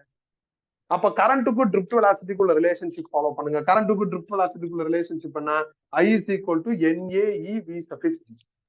இப்ப நீங்க ஏரியா கேன்சல் பண்ணிடலாம். டேட்டாவை ஃபில் பண்ண ஆரம்பிங்க.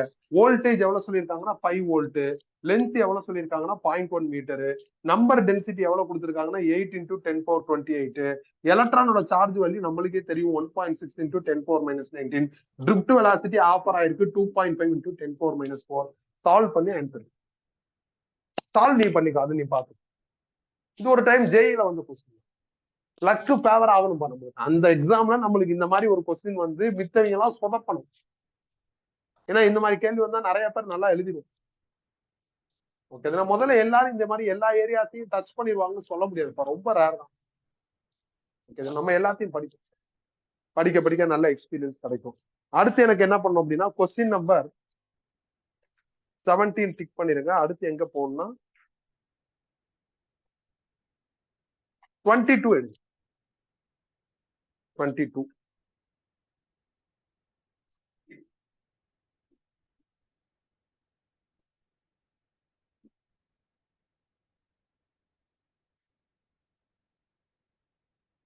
drift speed of electrons when 1.5 ampere of current flows in a copper wire of cross section 5 millimeter squared is V.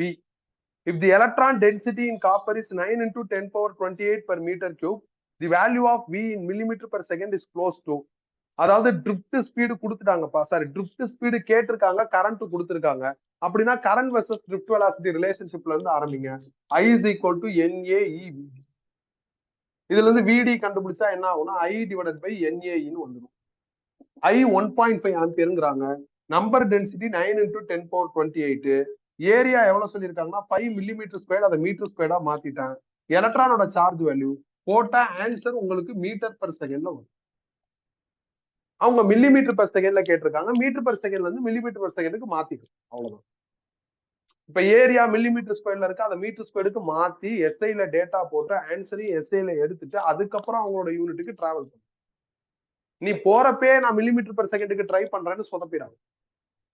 நான் நார்மலா ட்ரிப்ட் ஸ்பீடுக்கு விடின்னு எடுத்திருக்கேன் சிம்பிள், அவங்க வீன்னு சொல்றாங்க, சொன்னா சொல்லிட்டு போட்டோம். அவங்க எந்த சிம்பிள் ஆல்டர் பண்ணி கொடுத்தாலும் என்ட்ரன்ஸ் எக்ஸாம்ல நீ உன்னோட ஓன் சிம்பிள் போட்டு கன்ஃபியூஷன் இல்லாம. கிளியரா? இதை டிக் பண்ணிட்டு 29 எடுங்க. இது வந்து என்ட்ரன்ஸ்ல வந்த கொஸ்டின். இப்ப 29 NCERT எக்ஸாம்ல வந்த கொஸ்டின். 29 எடுங்க.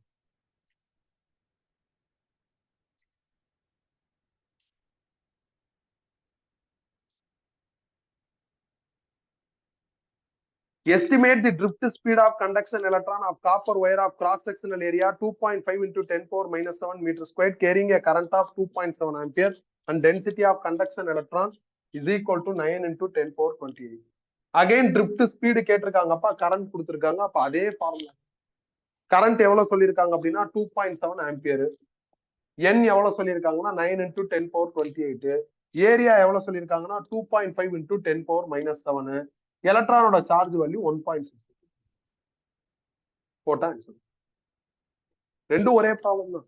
அதுல இந்த மில்லிமீட்டர் சென்டிமீட்டர் கன்வர்ஷன்ஸ்லாம் இங்க வருது என்ட்ரன்ஸ்ல. இதுல அப்படி இல்ல, பிளைனா இருக்கு. சம்டைம்ஸ் என்ட்ரன்ஸோட போர்டு எக்ஸாம் தான் டஃப்பா இருக்கும். 29 டிக் பண்ணிருங்க. 27 ஹோம்ஒர்க்னு போட்டுக்கோங்க. ஸோ இதோட இன்னைக்கு போதும், மிச்சம் அடுத்த வாரம் பார்ப்போம். பெருசா எதுவும் ரிவைஸ் பண்ண மாட்டான், நேரா என்ன பண்ணிடுவாங்க அடுத்த டைட்டில் ப்ராப்ளம்னு போயிடுவேன். ஏன்னா பெருசா ரிவைஸ் பண்றதுக்கு ஒண்ணும் கிடையாது, ஒரே வாரத்துல முடிச்சிருவோம். ஓம்ஸ் லா பத்தி டீடைல்டா பார்த்தாச்சு, அவ்வளவுதான். நான் மறந்துடக்கூடாதுங்கிறதுக்காண்டி ஒரு ஆர்டரா ஸ்டோரியா நடத்திட்டான். நீ கரெக்டா கிளாஸ் கவனிச்சிருந்தா எந்த சிக்கலும் உனக்கு வராது. எடுத்து ஒரு கிளான்ஸ் பார்த்தனா 10 நிமிஷத்துல படிச்சு முடிச்சேன். கிளியரா?